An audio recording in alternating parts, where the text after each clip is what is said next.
All right, this is it. All right, we got the microphone in the middle. Record both of us. We also got the iPhone in the middle. Awesome. Cool. All right. Yep, this is the first podcast, hopefully, of many of our Dever on the Oreo For sure. media podcast, doing episodes of stuff. We're gonna kick it off with Succession. The finale. The finale of Succession. With which I'm gonna start off with you. What would you rate this episode? Like, I'll give it a 10. yeah, I don't see why not. yeah, I think I give it a 10 out of 10 Yeah. too. They stuck the landing, and you know the finale is very hard. To, like, There was nothing that stood out to me that was like, all right, well, you know what? This is going to be... Like, there was nothing that was like, ooh, I got to dock points for that. Right. It was just good all around. There were plenty of times where they flipped my emotional state. Yeah. Where, you know, I mean, you saw I was standing up at a point. Yeah, I was sitting on the floor at a point. Yeah. The joke was crazy. Yeah. Do want to just mention real quick the the opening. Yeah. Yeah. Did you see the? Do you watch the after stuff every time? Sometimes. So the last time they did the after stuff, it was like the lead, like, you know, it's going into the final episode, Right. and they're like they're cutting between the characters and the opening. So they're cutting between. On the next showing episode. them as kids and then that. showing them as adults in the final episode. I thought that joint was fire, but I was just thinking that because I was just looking at that. But where to start? I really don't care. I'll start at the beginning. Let's start at the beginning of the episode. So the episode opens up. They're in, pretty much the office where the meeting's going to take place. Kendall's pretty much in the, like, what was he, like, counting up the votes, right? He was just like, all right, we got this person, we got this person, we got this person. Where's and it wasn't looking good. He was like, it wasn't looking good. You're right. His assistant. It's like 4 of them. 2 of them were him and Rome. We found out nobody knows where Rome is after he jumped into the crowd last episode. And his other votes, he was like, I got him, but he was real shaky on him. Yeah.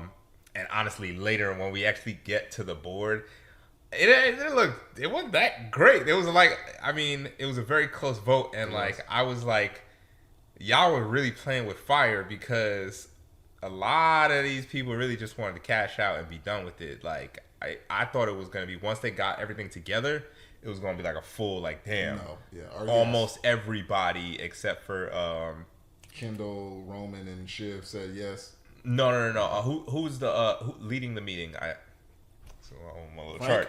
Frank. I thought it'd just be like Frank, and that would be like, okay, I want to sell to Gojo, and then everybody else would be like, yo, we're with the siblings. Me, honestly, I feel like that's what should have happened. Honestly, but that would have been kind of boring, maybe. I feel like what they did was also plausible, like where it was like, it was actually split, and Stewie was on his side for some reason. I'm like, I don't believe Stewie would have been on his side, but... Well, he was offering, Stewie an exec position? Or probably something like that. He was getting something out of it. He was getting something out of it, so it was like, all right, okay, so Stewie's getting something, so, yeah. But if we jump back to the beginning for a second. Yeah. So, you called very early, you were like, this is going to Tom. Yeah. I did not see that coming. I'll be honest with you, until the meetings start happening, and you said it before that. I did pick up, I was like, Shiv's out of here. I was like, ain't no goddamn way. When did you pick up that she was out of here? This meeting, the very start. Oh, very start. Oh, really? Because I was like, yo, especially he's looking at the thing with the, the puppet thing. And then Shiv seemed so confident through the whole meeting, and I go in my head, I'm like, she's making the same deal with him that her brother made with the president. She's making a deal that gives her no leverage after everything is said and done. And why the hell would Matsson at the end of everything still want to be dealing with a Roy? It's very true. I was like, you were out from before this started. And then when you were like, yo, it's Tom, I was like, Tom. Right. Okay. So this is why that's very good observation. I like that. So the reason why I said Tom was honestly when she was starting to when she was going in on Tom, he was like, all right, how you feel about Tom though? And she was just like, honestly, and she just started fucking just dismantling Tom and just he'll suck the biggest dick in the room. She's like, shit, come on, like I get it. You're trying to be realistic, but it's it's your fucking husband. And it's another thing where I'm like, yeah, I could tell he was like, I don't like that. You're not even loyal to your husband. Yeah, sure, I want you on my team, because you get the political connect. But then, like he said later on, it's kind of easy to get the political connect. I mean, once I own y'all, yeah. But I think when she was just going in on Tom, she was relentless. She was like, just, oh yeah, Tom's he's expendable. He's not really that important. Yeah, the right likes him. Those people like him because he's ahead. But he can be switched out. And then she's like, he sucked the biggest dick in the room. I could see on his face, he was like, love's in the air. Oh yeah, you're loyal. And it's crazy, bro, because that's obviously they both had their parts in the broken marriage, but that's clearly one of the things that he was saying. He was like, yo, essentially you be hanging me out to dry. Yeah. And then for I thought that there were some shifts just because hey, I'm pregnant, and then him coming to her after the funeral and being so apologetic about not being there, and you could tell he actually cared about Logan, which that's a surprise to me, but he actually cared about Logan. I mean, Logan put him in position for a lot of shit, which it's interesting because that stuff was hard for me to see when I was watching.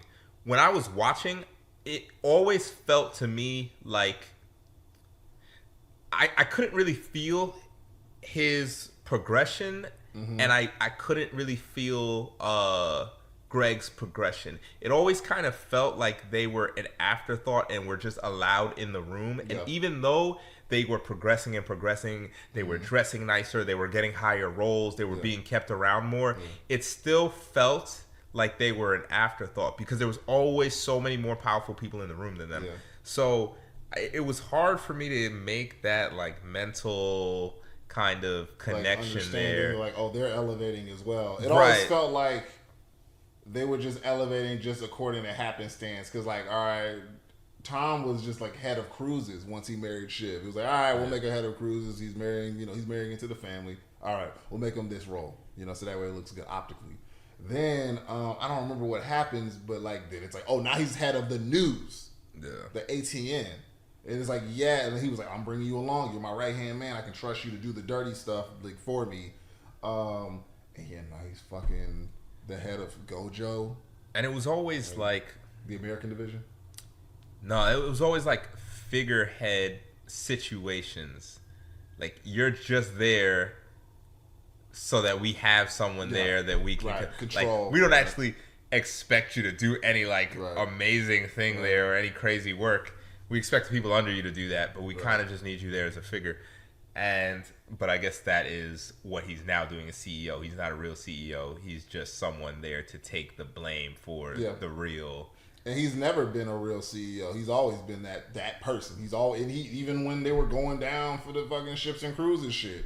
And it was he was I will take the fall. I will go to jail. The only moments where I thought he was actually working was towards the very end when it started getting to the presidential election. Yeah, because you and saw then him. it was weird. It was oh, whoa, he's working. He was Tom's actually, sleep. Yeah. I was yo, what? Since when does Tom work? And then the them putting the number you mentioned on Greg. I was about to say it too. $200K. It's a lot of money. A lot of money to be an assistant. That does really nothing. You just got to make sure in social functions you take the bullet pretty much. Yeah, because he's not a real assistant. He doesn't actually do work for people. They'll just be yo, he's around, and then it'll just be hey, go tell people they're fired. But it's not hey, I need you to go and pull these numbers. You'll see how Kendall works with, I don't remember his assistant's name, but you'll see how Kendall moves with his assistant. Right. And he's yo, I need these, documents created in less than 24 hours, right, and we need to. Done. Yeah. I'll pull the numbers for you. I'll get whoever needs to pull them to bring them to us. Yeah. Right. Greg don't do that. He don't. Greg, like, cause I think it's because he doesn't need Greg to do that. What the game that Tom played is he's a fucking social climber. He played the social climber game. I'm gonna get in by marrying the Roy's daughter. I'm gonna get in, and then I got a job through that. I met the head because I'm married to the daughter of him, and then it's like, all right, now I'm a CEO of Cruises. All right, I get to be the head of the news because what happened? What happened? How did you get the president? That's a good question. I remember him going to Greg and be like, I'm going to ATN, you're coming with me, and being like, but I don't remember what led to that. But all of this is just because he's related to Shiv. Yeah. That's it. Yeah. Like, he got there because of her, which she knows. Yeah. She knows, which is I think why she treats him like shit, because he has nothing. Like honestly, all of the main cast besides Frank and Carl and Jerry, and Logan, of course, they don't do shit. Yeah. All the young people all the people below 50, they don't do shit. They don't have any skills. I think that's why that final scene was was so Roman, crazy with Roman. Yeah. Right, exactly. It was insane. He was just like calling a spade, like, bro, come on, let's just stop playing. Like, we just playing around here. Like, let's be real. We're playing. Yeah. We're not real. Like it was like him admitting Dad was right. We're not real people. Yeah. And it was crazy. Because it's like, realistically, when it comes to business, there's a lot of different roles that have to get played and a lot of different things that have to happen. And yes, you can hire different people to do different parts of the job, but realistically, there's a lot of goddamn things that need to get done. And you, to an extent, have to be able to do all of those things. In their situations throughout this entire show, it's been like, let's go make this deal. Or let's go break this deal. Yeah. Or let's go screw somebody out of this deal. Yeah. And it's like, that cannot be the entirety of a CEO's position of just deal making. I'm sure deal making is important, but you know what I'm saying? There's when you break down a company, there's a acquisitions department. Yeah. Do you want to be head of acquisitions? Like what is, like, there's so many different roles as a CEO, and like all y'all do is make and break deals because like that's, I guess, what they find fun, and like that's what you can play around with. Yeah.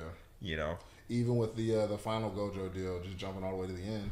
Even when Kendall's like, all right, the meeting's starting. All right, it's a bad deal. Like All right, right. It's bad. We see the numbers. It's a bad. It's just like, are you gonna actually talk about, like, maybe the numbers somewhat, or why it's a bad? You just gonna say it's not a good deal? It's as if he was just like, look. He might as well just been like, look, we all here because some people want to vote for one way. I have my people. Let's just begin. That's pretty much what you could have just said, because he didn't say shit. And that's why I think Frank was like, all right, come on, Kendall. Like, yeah. He was like, Kendall, like, come on, like, bro. yo, it's a board meeting. You're kind of taking over, which is not okay, because we remember what happened with his dad. And when he was trying to screw his dad over way early. Yeah. And his dad, I think his dad was trying to push the vote. Like, Kendall was trying to, like, make it there. Yeah, and maybe and his dad was like, all right, come on, let's go. They were stalling, I think. Yeah, and then I want to say they were like, yo, like, to Logan, they were like, yo, you're not even supposed to be in here. Like, you're the CEO. Like, the board needs to do the board thing. This is not appropriate. And he was just like, yo, F y'all. Like, I don't care. Yeah. So it feels like that also. Like, yo, like, you're the temporary CEO. And that's one big thing that I do have a issue with. It's hard to keep up, and we were kind of experiencing this through the episode, what role certain people have. Like, right. Kendall and Roman are temporary CEOs. Right. Should they be in that room with the board? Are they considered on the board? Was everybody in there just strictly board, or were they board / largest shareholder? The largest shareholders are probably gonna have a spot on the board. Well, I mean, that's what Stewie and Sandy were, right? I was like, yeah, we bought into the. But like, for instance, how the hell did well, I don't want to say how the hell, but how, because I don't feel like Shiv was on the board. I could be tripping, but I don't feel like Shiv was on the board. And she also was not a temporary How did she get a board seat? CEO. So it was like, how did she get a vote? Because she should have been there in the original, right? In the first she episode. Wasn't in the original. Right, exactly. Vote, So then it's like, so what happened from episode 1 or 2 or whatever to now?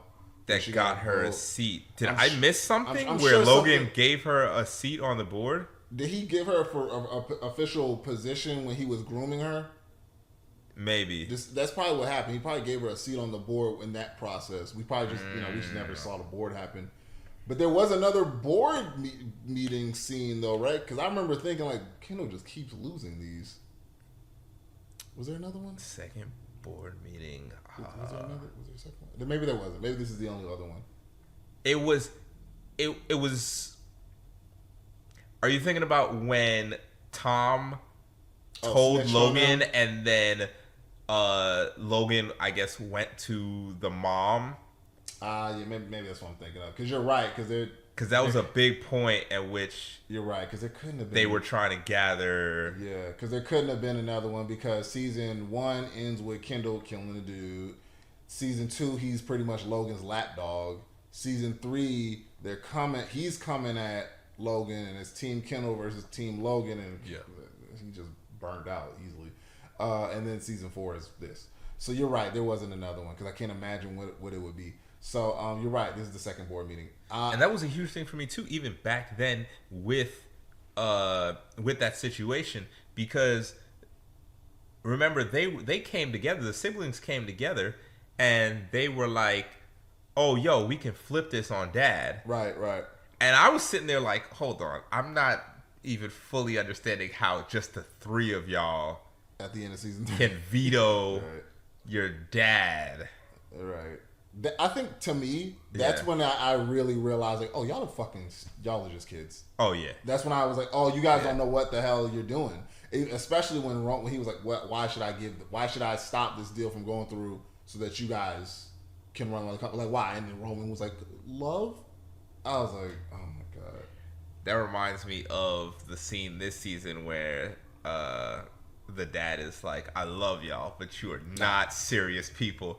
And then that reminds me of the scene we just saw with Roman where, what did he say?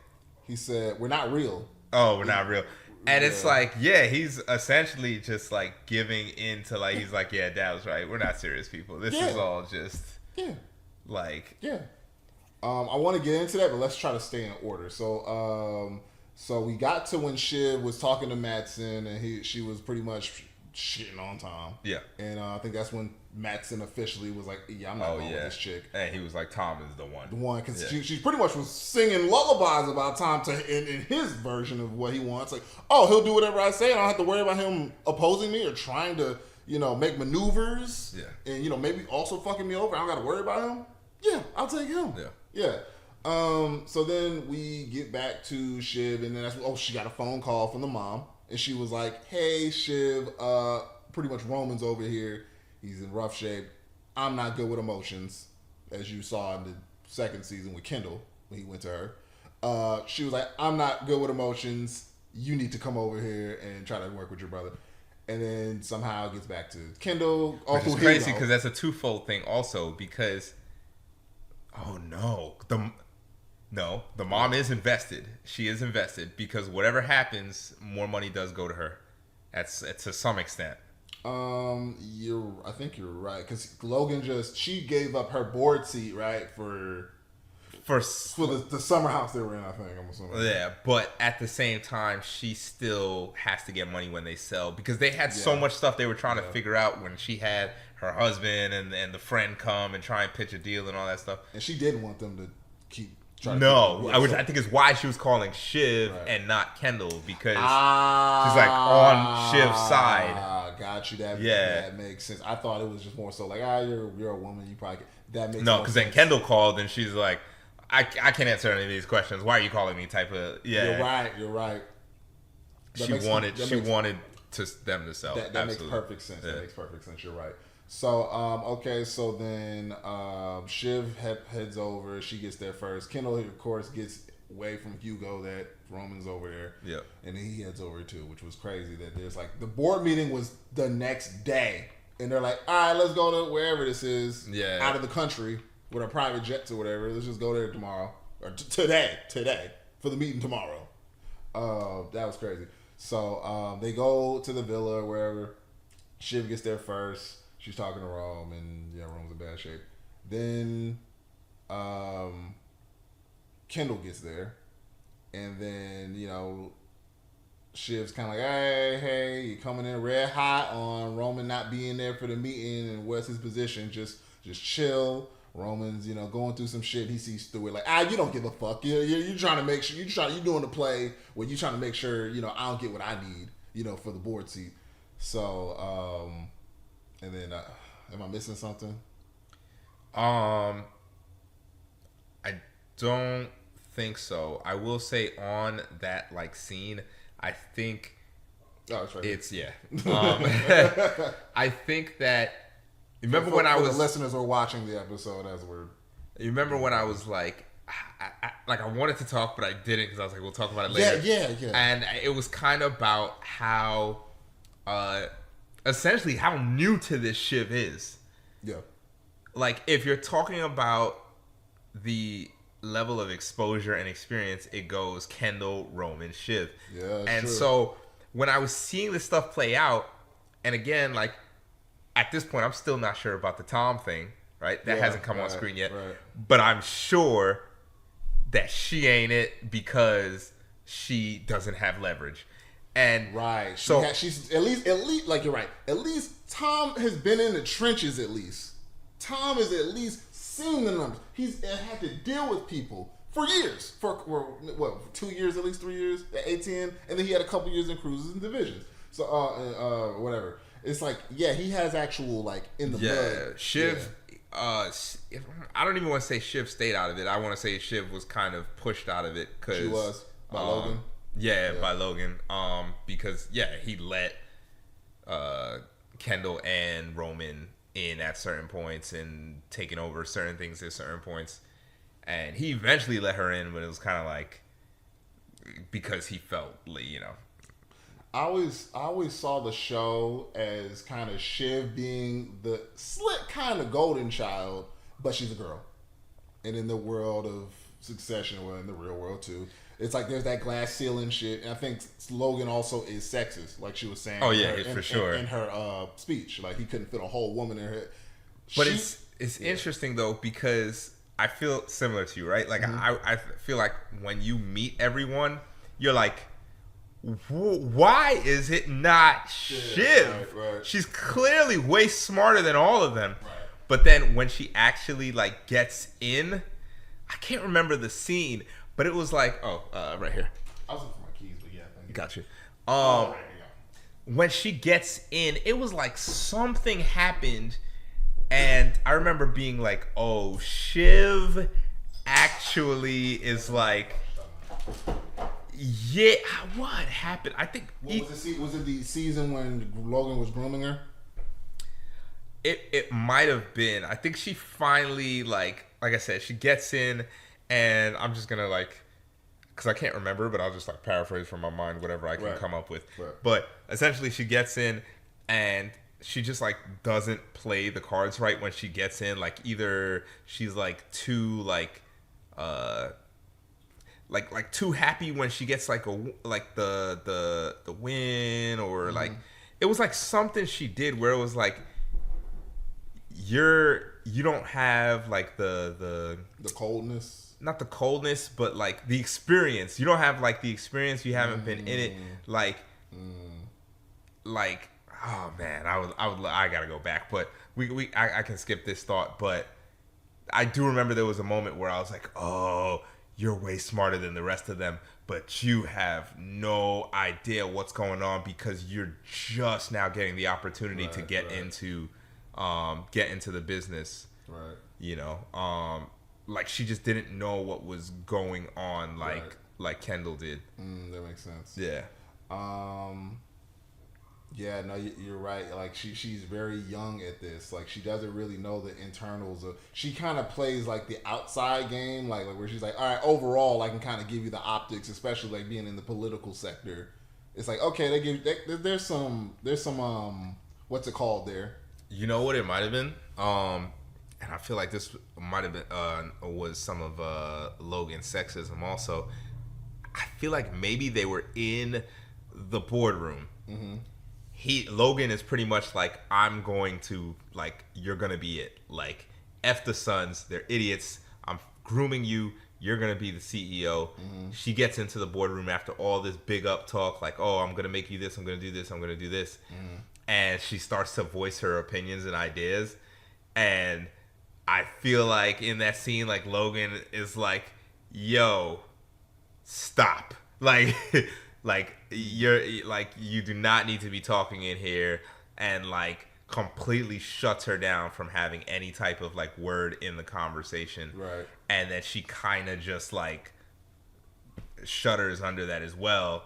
And it's just like, yeah, like, you're too eager. It was, yeah, because also while it was messed up that like he was like shutting her down from being able to talk, I think in that moment she also was being like super eager, not necessarily trying to like you're first getting into the room, and it wasn't so much like, all right, I'm trying to like figure everything out, what's going on in here. It was like automatically like, all right, like, hey, you know, I want to, you know, start jumping into the conversation.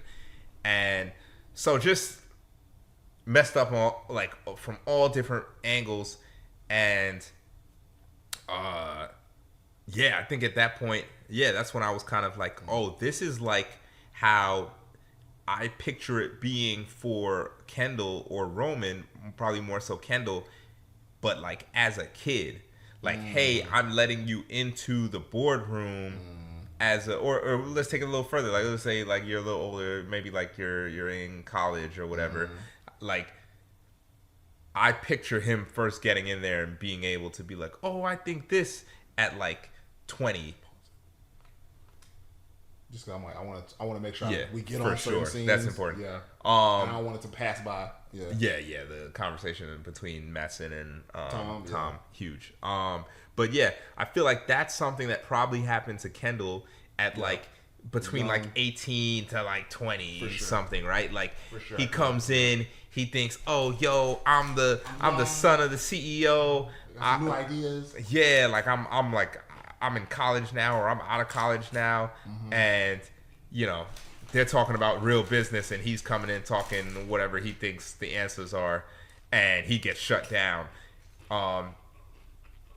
And yeah, it's just like, it seemed that the things I pictured for Kendall were happening to Shiv at this older age.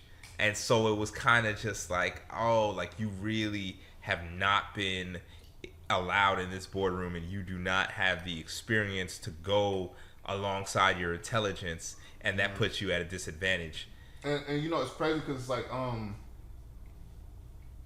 of piggybacking back when I was saying about her playing like kind of outside game. I feel like Shiv, maybe I don't know why she went the political route, but it was kind of like good for her because it was like she really couldn't use her father as a way to come up. So she really kind of built herself in that regard of being a political advisor. Because she was on the left side of the political spectrum. Also because she was on the left. But also the fact that she built her name up as a political strategist, or is that her? Sure. Something like that. Something like that. Yeah. So like a political strategist or something, she made herself. And honestly, part of me feels like the only reason why Logan plucked her in season 3 or 2, I think at the beginning of season 3, was honestly just because he was like, I need you to get the fuck away from Gil, the Bernie Sanders guy. And I think he just was like, you know what, I know how to get her off of him. Yeah, she's too good. She's gonna, not only is she good at what she does. She kind of also is insider information because she fucking is a part of the family. Yeah. So he probably was like, let me just offer her like, hey, I might make you the CEO. I might give it to you. He screwed himself over in his sexism.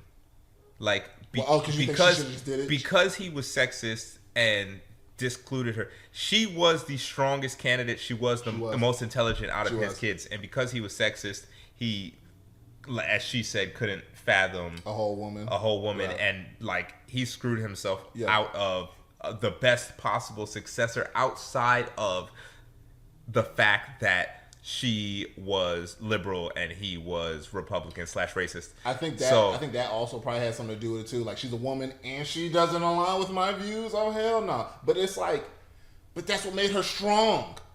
Because it's like, well, why a strong woman would oppose her dad's views that see her as lesser.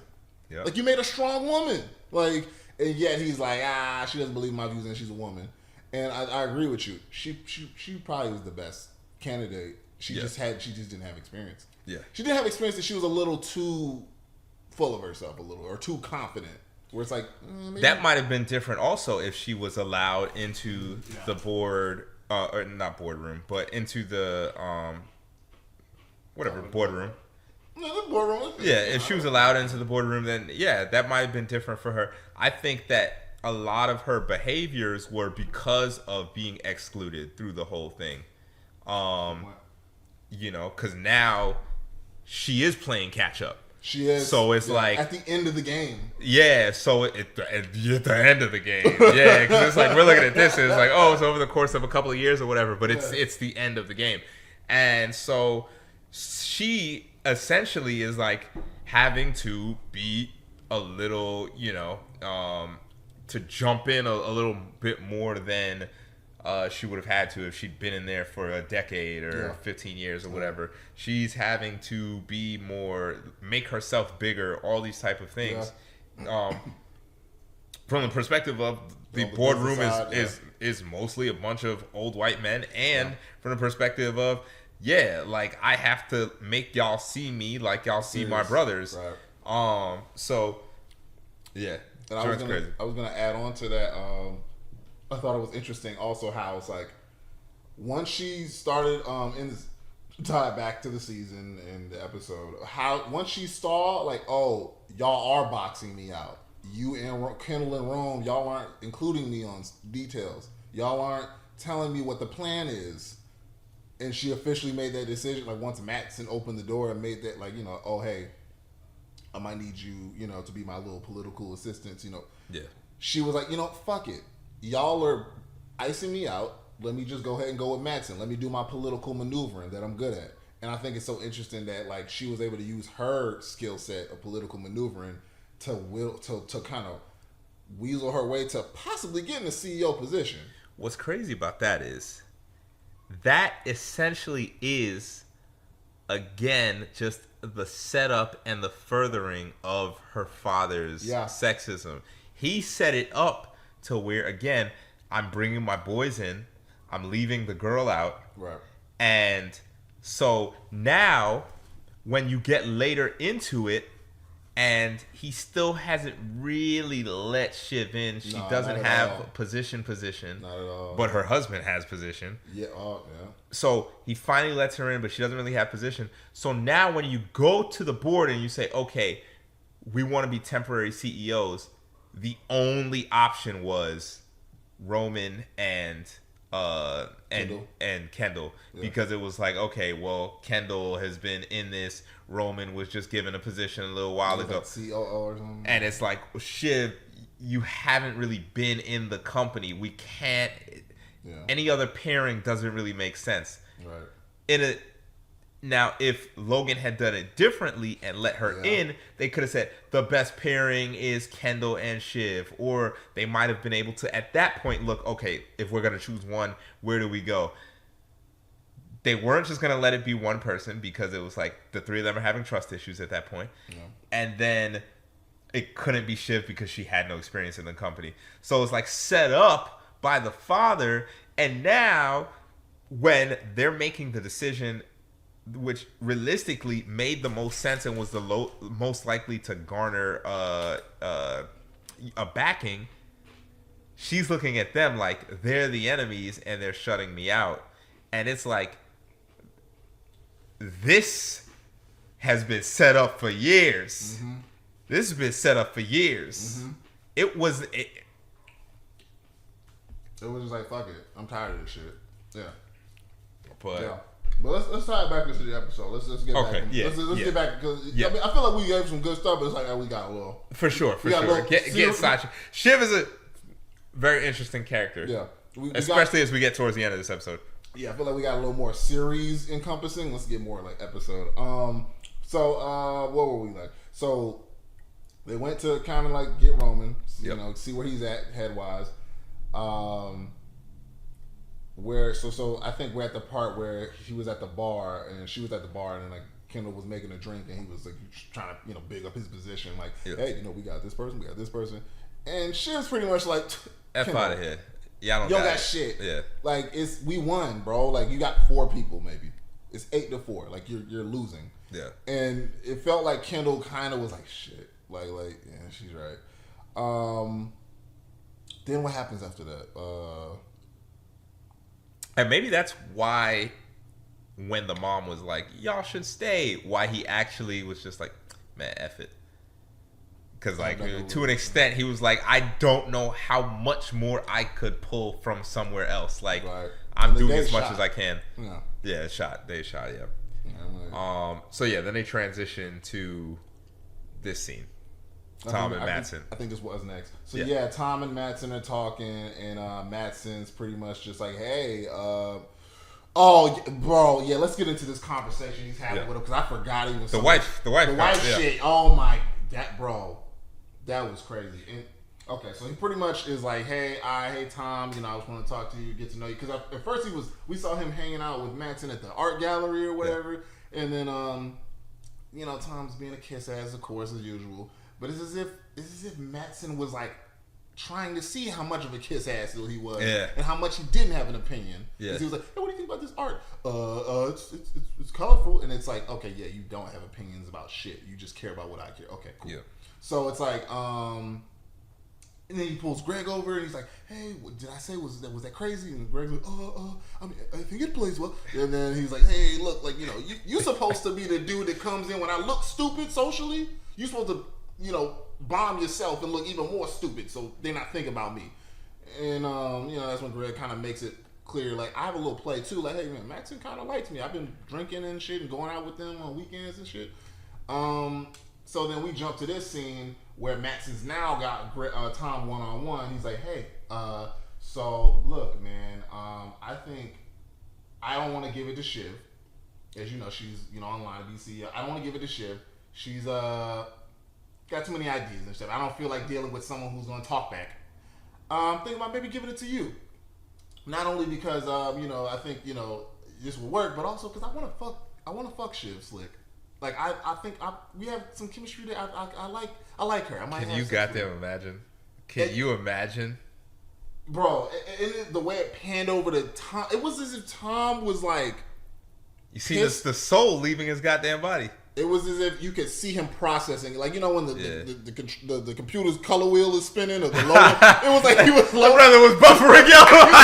Tom was buffering. He was like, how do I react to this? Because I saw part of Tom jumping over the table, like killing this man. Like his eyes start getting watery with amazing acting, right? Like your eyes are starting to get glazed. Come on, man.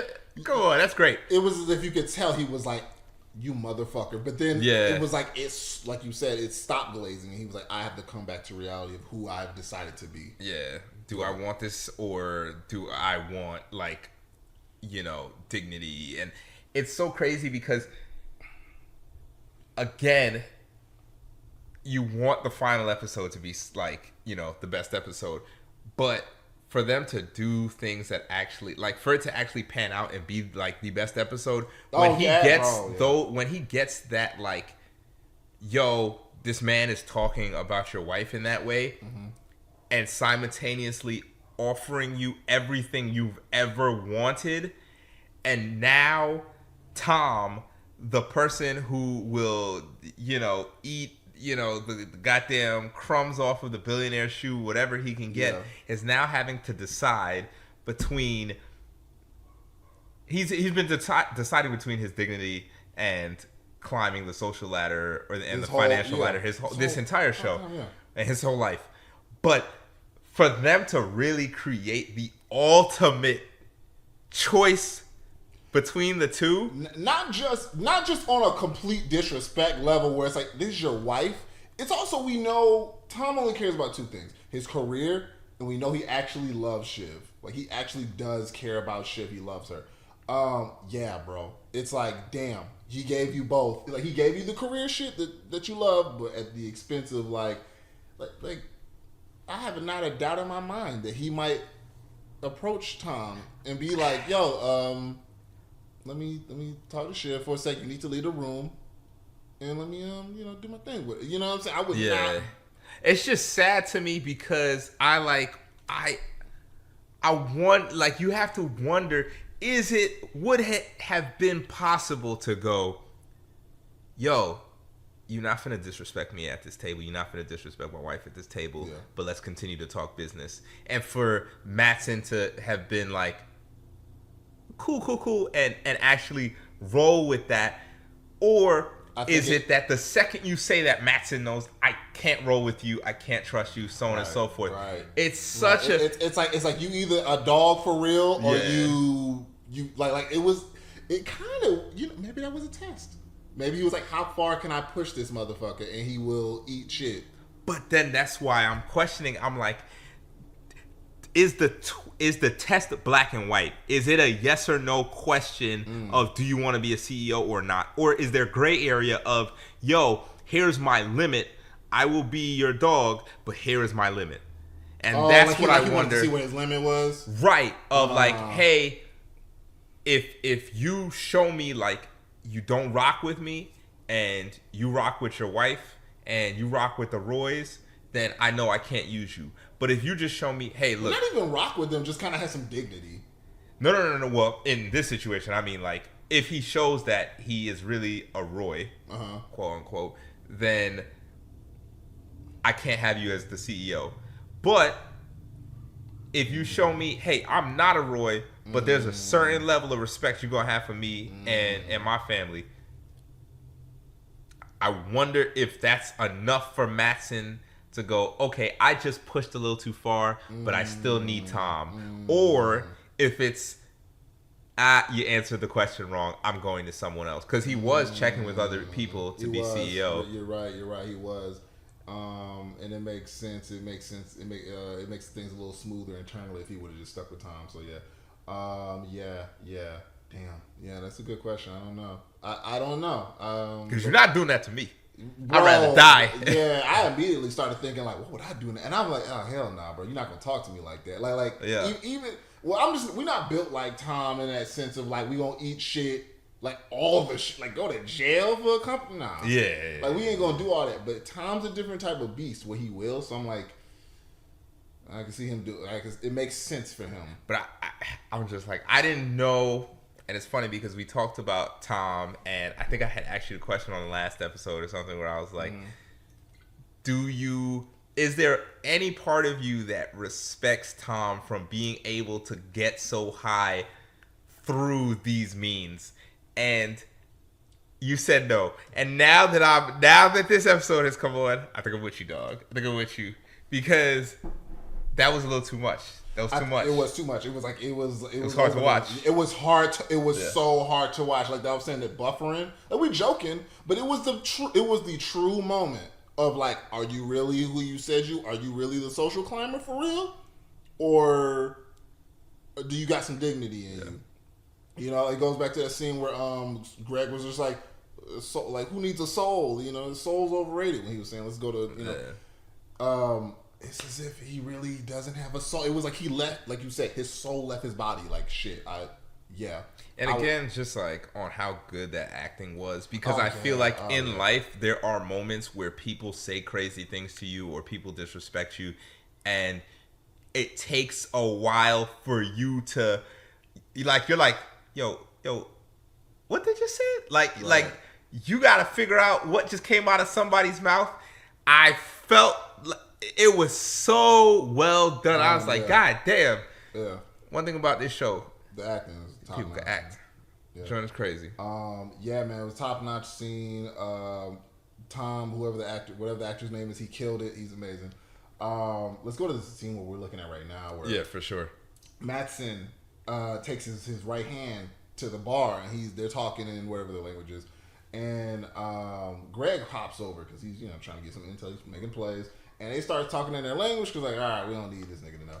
So Greg smartly pulls out the Translate app and just translate what the fuck they're saying. Which I'm like, why didn't anybody else think to do this? But he does it, and he gets some key intel, which is you can go ahead and say. Yeah, I mean, I wasn't expecting him to do that at all. Yeah. Like. There's been a lot of times where he's walked up to Matsson and Ebba and them, and they're I don't feel like they're always talking in their language, but whatever the case is, they were talking about it at the bar or whatever. Right. And of course, he finds out that he's getting rid of Shiv. Doesn't find out about Tom, and that is important as hell because I think. Boom, you go to the end of the episode where Tom is like, yo, I got you. And I don't know if Tom says, I got you, if during those translations, Greg was able to find out that Tom was the candidate. I don't know necessarily. Well, he never clarified that, so Tom, I don't know if Tom realizes that. Because when did Tom? It was no. He did know. Because didn't Tom tell him immediately afterwards? Matsson got up from the dinner table. No, he was like, Matsson's probably gonna scrap down your salary. You're probably gonna go down to like 30 or 40K, but you might still have a chance. Like he has been like he doesn't stop screwing with Greg. Not even for a second. He doesn't. Not even be like, yo, bro, like, dog, you're the only person I rock with. They're talking about possibly making me CEO. You're coming with me. Nothing. It's always like, even in your highest moments, it's like, yo, I'm just using this kid as the meat. I'm making him grovel and beg and climb his way up, and I'm putting him.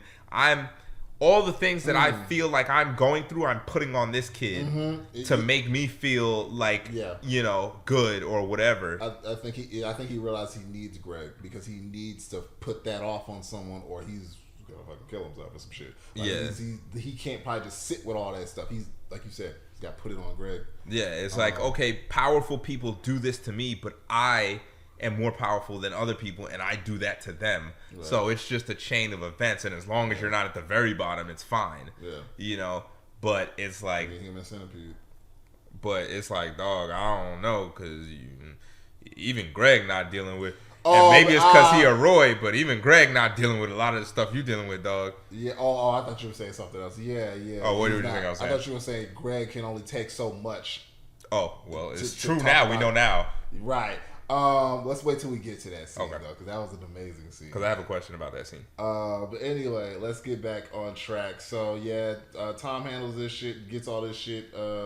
Tom gets told he's gonna be CEO. Yeah. He wants to give him to them. Compartmentalizes everything Dog said to him and just keeps it pushing. Right. Greg over here. Greg used the Translate app. Sees that they're gonna nick Shiv.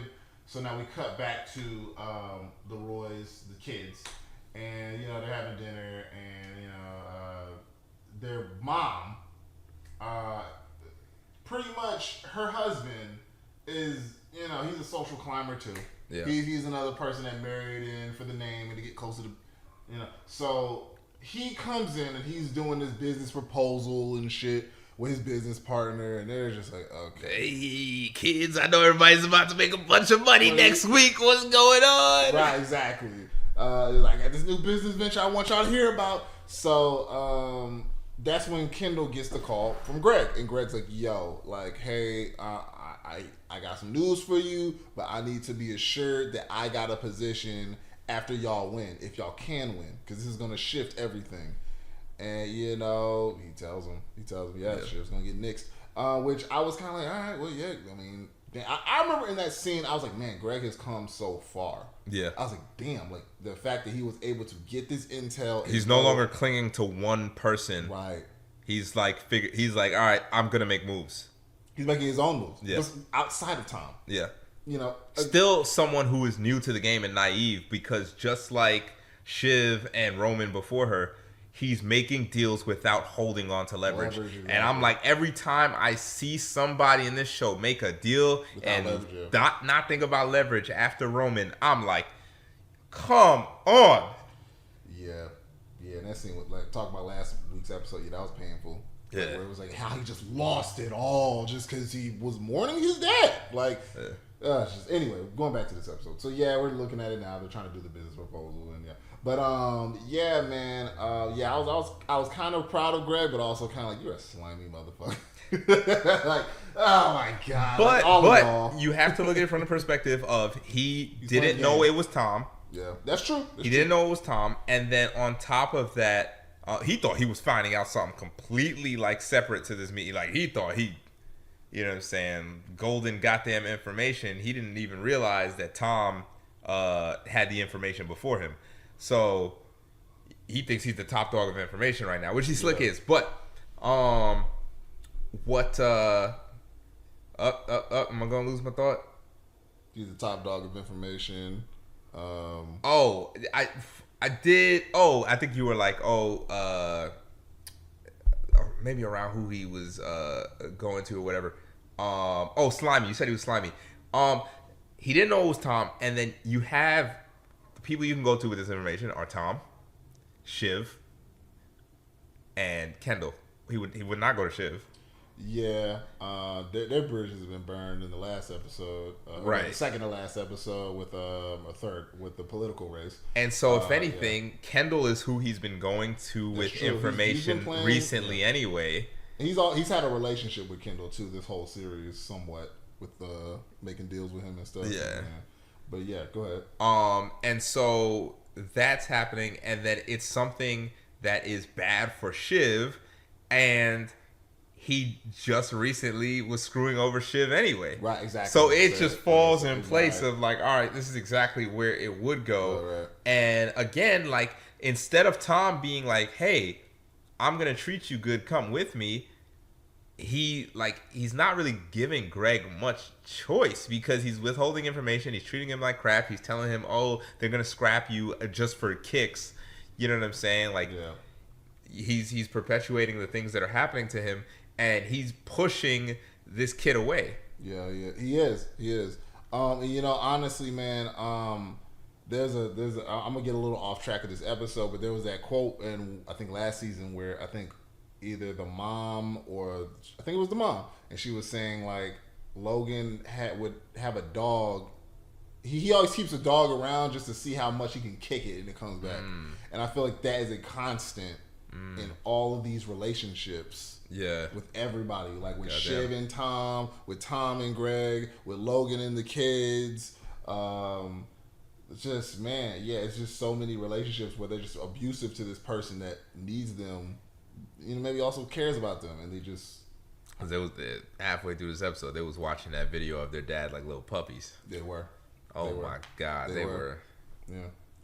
That was a good scene too. Yeah, it was. It was beautiful. Beautiful. Going back to this episode. So now we're looking at shit. They're pretty much now that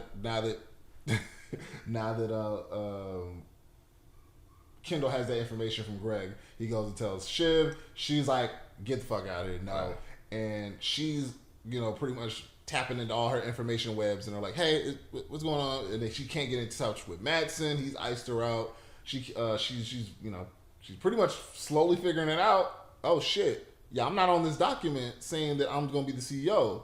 Oh shit! He is icing me out. I was pretty happy at this point because at this point, not because Shiv is losing, but because you realize at this point the family, the trio is about to come together again. Right. And then I also love how as they're coming together. They bring the trio over to the water paralleling the last 3. Time they came together and the 3 were like chilling in the boat. We talked about how he killed that kid. Oh yeah, damn. They bring things full circle in this show. I knew it had to come back. I was like, you can't have something like that happen. I didn't believe it for a second, man. And then not come back. Good call. Another good call. I didn't believe it for a second because I was just like, yo, I know it was a big situation. Chekhov's gun. But at the end of the day, I just couldn't fathom why his siblings would bring that up now, especially because of how supportive they were in the moment of, hey, you didn't kill that kid. It was, it was an accident. This wasn't your fault at all. If anything, you tried to help him. So to turn around and be like, yo, essentially like, yo, you were trying to help him to you're a murderer. I could not fathom that. Right. But you called it. Let's wait till we get to that part. But right now, Shiv just came back and she's realizing, okay, you're right, he did fuck me over. Now this scene was interesting because, like you said, it was like, oh, they're all back together again. Part of me was like, I was like, oh, this is cool, they're back together, and I could tell the brothers are actually a little kind of like, hey, you were against this, but we're not gonna let this dude fuck you over. You're still family. Like, that was fucked up. But part of me is also like, or is this a play? Everything's Kendall-wise. Like, is this a play like, yeah, it's crazy how he fucked you over. We need to all be together again so you can help me be CEO. Like, was it a play or was it genuinely like, hey, yo, that was fucked up. He's not going to do a Roy like that. Bro, this joint is... I couldn't tell. It's not Monopoly, but it's Monopoly, dog. It's like someone... you got 4 people playing. One person screws over another person and you're like, hey, yo... That person been screwing me the whole time. Every time I land on, I've been trying to make a deal with them the whole time. I'm not gonna lie, bro. I kind of want to play Monopoly. But I'm sorry, go on. Yeah, but it's like, yo, like this person been screwing me the whole time. Yo, like, why don't we, do this play and we can take them out. It's like, man, you don't care about the person you're making plays with in Monopoly. Right, you don't. You're trying to play them. Right. You're trying to play them without them realizing you're trying to play them. Right, and if you're just teaming up with people in Monopoly, this is to anybody listening. If you are trying to make honest deals in Monopoly, like you're trying to make a deal with somebody in Monopoly and you're like, yo, when the deal is made, we both benefit. I'm just trying to be, no, that's not how you play Monopoly. If you make a deal, you should believe in that deal while you're playing Monopoly. You got one up on the person. If you do not believe you got one up on the person, there should be no deal. I'm going to tell you like that. Because you're giving them what they need to defeat you when the time comes. Or you need to just be moving yourself ahead. Because sometimes you're in positions where you can't really get one up on the person you're making a deal with. You're just kind of like, I got to just move ahead. This helps me move ahead. This might help them too. But if I don't do this, I'm stuck. And I might be fucked in the future. So here's my mentality. And I know we're supposed to be talking about this show. Cool. Monopoly strategy. It's the first episode. It's the first episode. But so it's fine. My thought process with it is, I would do better to screw us both over in Monopoly versus, maybe I think too much like the goddamn Roy's when it comes to Monopoly. I mean, that's how you win. I would do better to screw us both over rather than... Damn. To put us both in a good position. Damn. If I'm going to make a deal in Monopoly, I want you to think you got as good of a deal as me, and I want to have the better portion of that deal. In my head. Maybe that's not what it actually is. Maybe somehow it is an equal deal. And that's the only way you'll do the deal? If I'm making a deal, in my head, I have to see myself getting a better position than the person I'm making a deal with. Or what's the point? Yeah. And when they think that they're getting a good deal, oh, that's the best part of Monopoly. When the person you're making a deal with thinks they're getting a good deal, oh my God, that feeling, it might be better than winning Monopoly. That's funny. But yeah. Oh man, that's funny. All right, back to the show. Yeah. All right. So last time, so when we before we got sidetracked, we were pretty much just talking about how the kids are pretty much like, all right, like Shiv's getting fucked over. We all need to come together. At this point, what we're looking at now, they're like, hey, all right, we're coming together. before we make our final play, like fuck Madsen, we're trying to flip the deal on us. We got to figure out who's the CEO, who's going to lead the meeting and all this shit, and just who we're going to announce the CEO like after it's all said and done. And they're like, hey, who's it going to be? And Roman pops out first and is like, well, you know, that said it should be me. He pulled me aside and told me. And off rip, I just was like, Roman, if you don't sit the fuck down, don't you? You know what's beautiful about this show? I'm like, man, did he even tell you that? I'm like, man, dog. What are you talking about, man? Logan said a lot of things. Yeah. I was like, Logan promised all of y'all the position at one point in time. What was his new assistant? Was it Kelly? Yeah. Man, he told Kelly. Shit. Man, come on. He said she was gonna be a fucking news anchor. Man, come on, Roman. I was like, dog, what are we talking about now? It's like Logan. It's crazy because Roman just keeps just falling down on the totem pole mentally for me, where I'm just like, you are just not a real person for real, and you just don't need to be nowhere near this shit because you're not ready. Like the fucking when he first got co-CEO of the Kindle, and he was firing people left and right when he went up on the stand and cried in front of all these people for his dad's funeral, which I don't personally hold against him, but in the world they're in, don't look good. Just so many things where I'm just like, Roman, come on, bro. Do you really think that it's as if you just want to have it just to say you have it, just to feel like you up there with Shiv and Kendall. Yeah. But you don't want it, and you damn sure should not have it. Yeah. I was like, come on, bro. Why are you even playing this game? Because if you go back to season 1, there was no expectation of being the entire expectation was Kendall, episode 1. Roman, I don't think Roman was trying to be. I think he was just happy to be around. Yeah, because he wasn't even really around, right? He like kind of got pulled in as Kendall was trying to get the position. Right. Yeah. And then Kendall pretty much was like, bro, come on. Are you serious? Like, you fucked shit up last week. Like, you couldn't even give the speech. You cried, and then it was like, and then he was like, I'm just saying, like, you got to be a cold shark, you know, to do the job. And I'm saying, maybe I'm just that cold, heartless business person, and maybe you have a heart. Maybe that's why you're able to cry and stuff during Dad's funeral. And another great acting moment when Roman's like, oh, shut up, you're you're cheesy, you're being cheesy. And it was like you could feel him about to cry a little bit as he was leaving. Like, fuck you, like fuck you guys. And I was like, damn, good acting. Yeah, Roman has been breaking down consistently for the last while. He has for a minute. All this season, it's like been a slow trickle. Even with him like firing people and shit, and then being like, "Tell me I'm as good as my dad." It's like you haven't broke yet, but the cracks are showing for sure.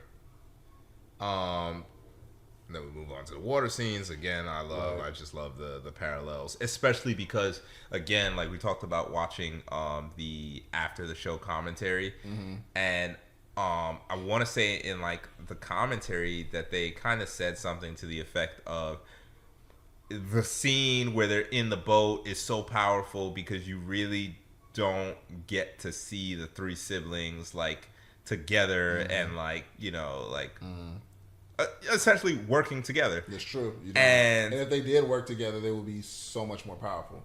And I could be wrong, but I kind of remember that commentary giving the feeling of like this is probably the last time we see this, and like, you know, before, you know, essentially like things are gonna go different ways or whatever.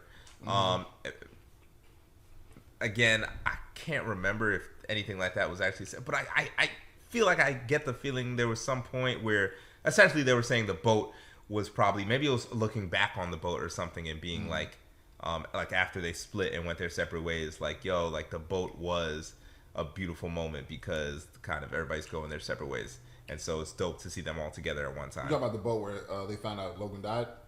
No. Oh, sorry, the small little boat in the water after when they found out that Kendall killed the kid.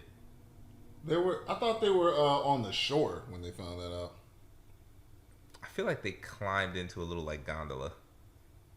Maybe you're right. Yeah. I think you're right because I remember Kendall kind of like rebooting up, like because he was like dead the whole time, like I'm shit and I can't do anything. And then as they were like, we could kill Dad, he was like, kill Dad, and then he just kind of like started coming back alive again. That's funny. I think you're right. I think they were in Hulk Gondola or something. Oh yeah, that was a good moment, and I think you got another version of that when they found out Logan died and they all were together. Yeah, so it's just like to see, for there to be moments where we see them together after that. I think it was dope because for some reason I had the feeling that was it. Like it was gonna be the three of them clawing for this throne, and we would never see them like kind of work together again. Yeah. But no, there were multiple moments, right? Because like you said, the when the father died, pretty much until they were the dual CEOs, and then there was another. When they went to their dad and were like, "Yo, we're gonna screw you." Yeah. So it was the same episode though. Yeah. Was that the same episode? Yeah, when like he told them, "Hey, yeah, I killed a kid, da da da, whatever," and they were like, "Oh, hey, it wasn't you, blah blah blah." Pause it. They were like, "Hey, you killed a kid, okay, blah blah blah." That I think that was when they were like, "Hey," because that was the finale, and then he was like, they were like, "Hey, they got some type of intel where they were like, you know what? Wait a minute, we can do this. We can all take Dad down together," and that's when they came in. And gotcha. Yeah. But back on this episode, now they're on the beach. It's the scene where, they were at the pool. It was just Shiv, and when they were at the pool, it was just Shiv and Kendall, and he pretty much was like, "Hey, it should be me," and she's just like, "No, dude, like it shouldn't be you." He's like, I forget what his points are against it being her, but I mean, he had good points. I remember thinking like, I mean, he's not wrong. Oh, he was like, yeah, you just came from the Gojo side. Like, you've been with him this whole time. There's literally a picture in a magazine of you and him and you puppeteering him. And then, like, now you're going to be the CEO? Like, it just, Shiv, it doesn't, it was like, Shiv, it doesn't make sense. It doesn't make sense for him, and it doesn't make sense for you. It has to be me. And it was, like, as plain as day to me, where I was like, yeah, I think we all know, everybody that watches the show, Shiv might be the better option for CEO, especially if you just gave her time to sit and learn the company, learn the inner workings. But it's like, in this moment, it's like, if y'all gonna do this shit against Matsson, it has to be Kendall. It's like, and it just showed how much they can't allow another of one of their siblings to be up over them. Like how they just are so in competition with each other that there's like, no, bro, fuck you. I would rather let the company lose. I would rather lose the company to from the family's grips than to give it to you. And I didn't realize it until that final scene. Oh my! Let's don't. What were you gonna say? I was gonna say none of them like each other. Yeah. I thought they liked each other. Yeah. But in the same way that they all were saying all these great things about their dad at the funeral and stuff like that, but we all know y'all didn't like y'all dad. Yeah, they don't like each other either. And I didn't realize that until this episode. Bro, yeah. And I think and it was just like when the dude that one of the creators at the end of the show was saying, when he was just like, we're gonna pull that Band-Aid off. That shit came off and it was ugly. But we gonna get on that shit once we get to the end. But anyway, they're at the pool. They're at the beach now. After Kendall was pretty much like, "Yo, it has to be me." Like logically, you do the numbers, it has to be. Yeah. And that's when they go to the beach. Right. Yeah, he's right. So he's pretty much like, "Look, I think it should be me. I'm gonna swim away and let y'all talk, but I'm just being straight up with you." And that's crazy actually, because that kind of shows a wild amount of. Because at that point, it shows that he realizes too. Yeah. Like, I don't have to sit here and keep on talking y'all to death. If I just leave y'all will figure it out. Right. Cause it was like by default. It was just like, it has to be. Yeah. And then even then, when Shiv and Roman are talking, it's like they're both just like, man, fuck him. Like, oh man, he got it. Like they're just like, it has to be him unless we kill him. Yeah, which. Some foreshadowing, which they were like, unless we kill him, we could kill him. Yeah, but they're like, we have to let it be him. We have to we have to. So they swim over. They're like, they joke a little. We were gonna kill you, but it'd be too much of a hassle. So yeah, we're gonna let you be CEO. We're gonna let you rock. And then they do this scene that we're looking at now, where it's like he's being crowned the king. And it's like what I was telling you before, like it's this crown of thorns scene where they're just like, yeah, we're gonna give it to you, and it's like they're acting.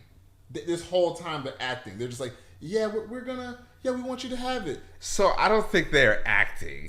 Hold on. Yeah, okay. It's like this. It's like, yeah, but we're going along with it, but deep down they're acting. Like deep down, you don't want them to have it. Yeah. But right now you're trying to convince yourself. Yeah, I agree with that. I want you to have it. I want you. So when she spits in the cup.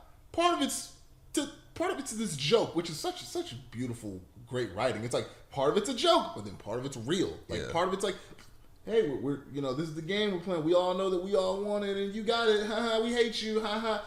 I really do hate you though. Which that's right. Yeah, no, they really do all hate each other because realistically, if y'all knew y'all weren't going to give him the position, y'all would have just said y'all didn't need to make him drink your spit and every concoction from the fridge. Right. Like. Right. Why you make him go all through? Right. Just to change your mind. Right. It's a tragic scene, really. Yeah. It felt like some biblical shit. It felt like some shit where like what's the it was like the Jonah and the Cloth of Dreams or something like that. I don't know if you saw that movie. It's like the brother. It's like one of the biblical stories where the boy ended up becoming a dream interpreter for the king. Is that a biblical story? Something in the Cloth. That try sound like a goddamn Pixar film. The goddamn right Magic Cloth. Something in the Cloth of Dreams. I forget what it is. It was the follow up to Prince of Egypt. Pretty much the biblical story is this boy. There's this man who has like 10 sons, and one of the sons, his youngest son, is his favorite son for some reason. I think because his son, he just was really smart. I don't know. So his youngest son is his favorite son. He always babied him and all this shit. The brothers get jealous of him, and they like the dad dies. And at one point they're just like, "Hey, little bro, you know what? You're the man." And they're just like, bigging him up. He's like, "Yeah, guys." Yeah. And like they're like putting his cloth on him and doing all this shit, but really they're like setting him up, and they throw him down as well. And he's just down there, and he's like, what the fuck? Like I thought we were brothers. They're just like, "Fuck you!" Like.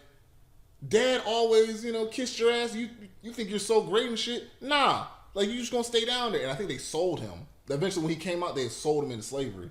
And then that's how he ends up with the king. And then he ends up becoming this dream interpreter. Because I don't know how he got that power. Maybe when he was in the well. Maybe that's why the dad liked him. But he got this power. And they all came full circle. The brothers come because, later in the future, the king's rolling over. And they're like, oh, shit. You're the second hand to the king? Anyway, that's that story. Gotcha. There was a lot of parallels to that, in my opinion. Gotcha. Yeah. Gotcha. Okay. Yeah. When I saw this scene, I was like super happy. This was that spit was gross. This was one of my mood swings. This scene right here. Mm-hmm. So I mean, I already was happy that like okay, the siblings are coming together. Yeah. But seeing them just like it's something in me, right? Because like you knew. That it wasn't going to work out for him. Like you knew, kind of like they were talking about in the after show commentary. Like this is a tragedy. This show is a tragedy. Right. For me, something in me, especially because the show is called Succession, made me feel one of the children has to get the throne. Right. And I'm like, this show from the beginning has always felt like Kendall's show. Yeah. So I felt maybe. We're just gonna get that happy ending. Sometimes it shows you just get that happy ending. You go through a whole bunch of stuff, but they give you just they appease everybody. They just give everybody a nice happy ending and everything's fine. Yeah. And I thought that's what we were getting. Yeah. So I was super happy because like you're seeing all the siblings together and you're like, oh yeah, all the main characters. Yeah, this is great. Mm-hmm.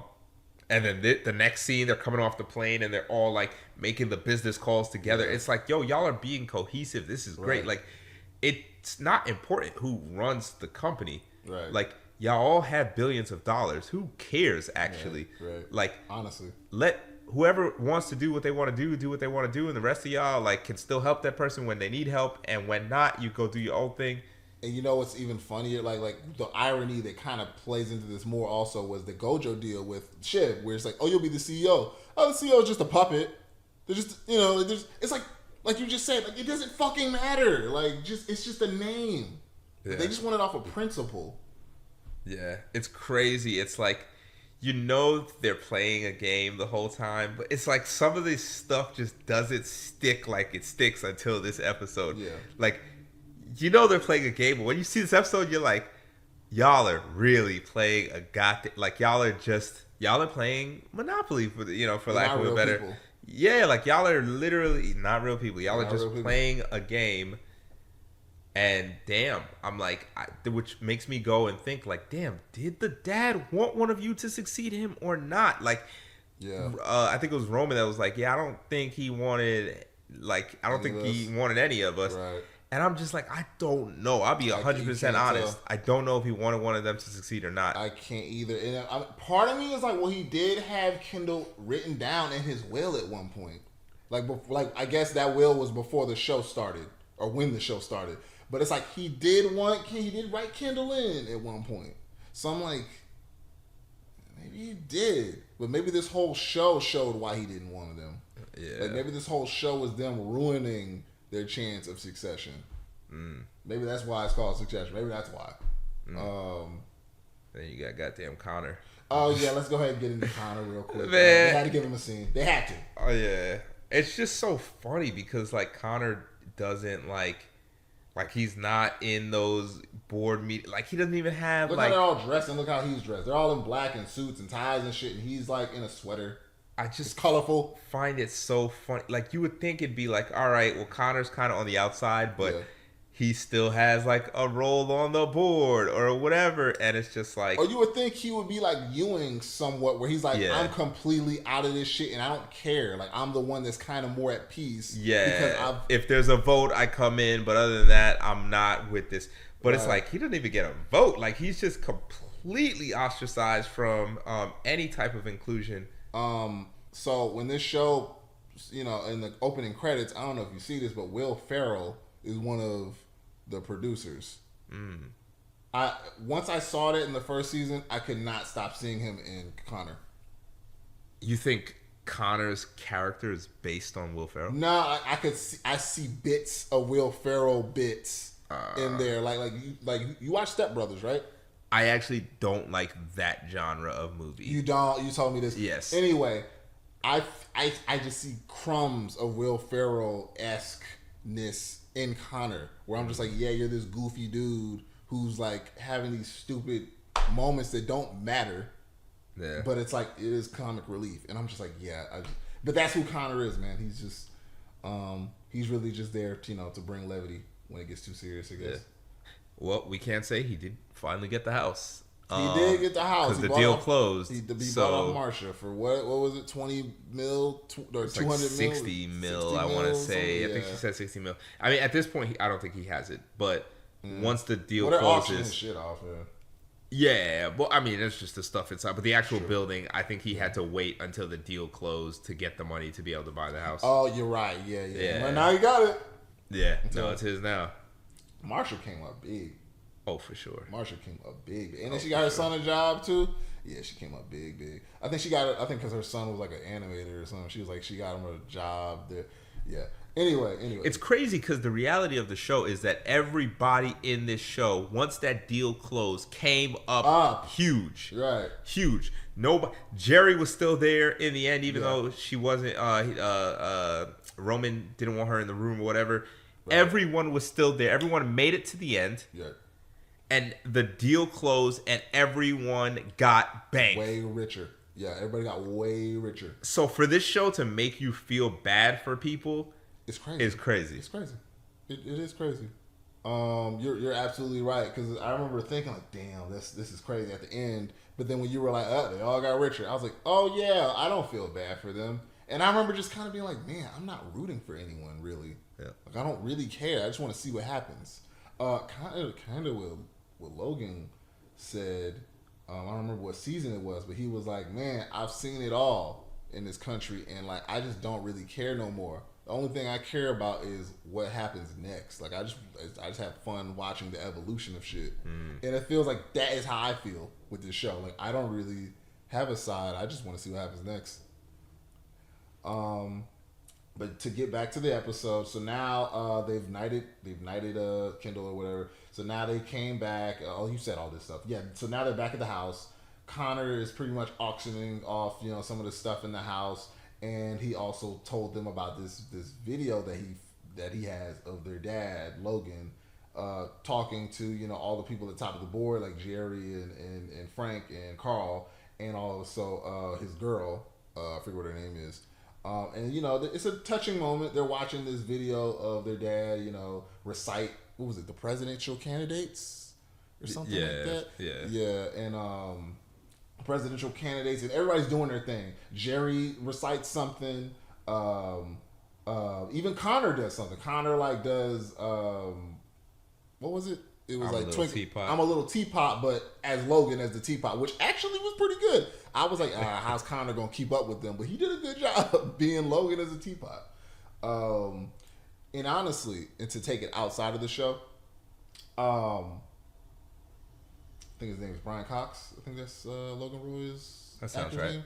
Brian Cox is like a trained fucking theater actor, but in grand roles and shit, like Kings, and like he loves doing like grand theater and shit. Like he even was he was in Troy as like the king or the emperor or whatever, as one of the people. He loves doing that shit. So to see him do that, like that reciting of like this person and this person, he does it in such a grandiose role of him acting. It was like cool because it was like, oh, this is Brian Cox, not Logan, and it was just like, oh, that's fun. But anyway, that was just a little fun fact. That's dope. Yeah, fun fact. But so that was a cool little scene. They saw that, and then you see all the kids, crying pretty much, just like, damn, so, Dad was amazing. Interesting enough. Yeah, go ahead. The crying, I was like, oh man, like you kids really are in some Stockholm syndrome. Right, yeah. But the interesting thing about Shiv, and through the whole episode, is her facial expressions seem a little bit, I don't know how to explain it. Like, if you go back to that scene, it's like everybody else looks really, really sad and is crying. She's kind of almost got this like, I don't know how to explain it. Yeah. Let's go back to it. I want to look at that. I'm like, oh, that's interesting. I didn't notice that. Like that, like sternness. There's like a sternness on her face, like almost like she's seeing through the BS. Like she's still sad, but like she's seeing through the BS. So I didn't go far back. Yeah. I thought you did too. Yeah, and then like a teardrop's coming out of Kendall's eyes. Roman, we know, is having a hard time. She may be crying too, but like again, it's like I think she's still sad. Like she's holding her siblings, but there's just this sternness in her face that's not in everyone else's face. Right, like Roman looks like he's about to cry. Kendall is crying. Are they gonna show Shiv again? Yeah, I think they are. I think. Did I not? Wow. I guess they don't. But you're right. There was this kind of sternness in her face. Like right, I think that's the last time you see her on the side profile. Oh, okay. Yeah. Oh, that was it right there. Okay. Yes. Yeah. So, like, he looked like a little kid watching a movie on Christmas Day or some shit. She looks kind of sad, but she's trying to hold it in. It looks like she's maybe that's why there's that sternness. Like she's not trying to have like a sad face or a crying face. But to me, I don't know. Because I feel like the expression feels similar to the final act in the boardroom, and I feel like there's just this moment of seeing this person, and like I don't know. Like I get the feeling like she's looking past the exterior of this person that's in front of her. Maybe. And when we get to that final scene, like we can look at her face again, where it's kind of just like, I got you. Yeah, like everybody's expressions, her joint just seems different. Like she's just like, this is, I know I'm supposed to be feeling this, but something is off. Like I feel like Shiv feels like something is off. Like the whole like, yeah, we're sitting here, we're enamored, and we're like acting like little kids, but we hated this man. Like it's like It's like she knows and she's not speaking on it. Yeah. Okay. I took it as she's looking at this and she does want to cry and get emotional, but she's not, and she's been trained to feel like she can't because she's a woman. And going back to that scene where Logan was like, when he was kind of breaking down like what she needs to do to be the CEO, where he was grooming her, and she was like, yeah, and you know, we're gonna have to do this and this because you're a woman. And then she's just like, Dad, come on. And he's like, I didn't make the fucking rules. And I think that's why, where it's just like, yeah, this world, you can't, especially as a woman, you gotta be extra hard. You gotta, it's like being black. You gotta be 10 times better. So, you know, it's like, you can't be emotional because that's what they said you are. So it's like, even in that moment, she's not even allowing herself to be emotional about seeing her dad one last time in video form. Yeah, I can see that as well. That's what I saw, but I think I like what you said too. That was, yeah.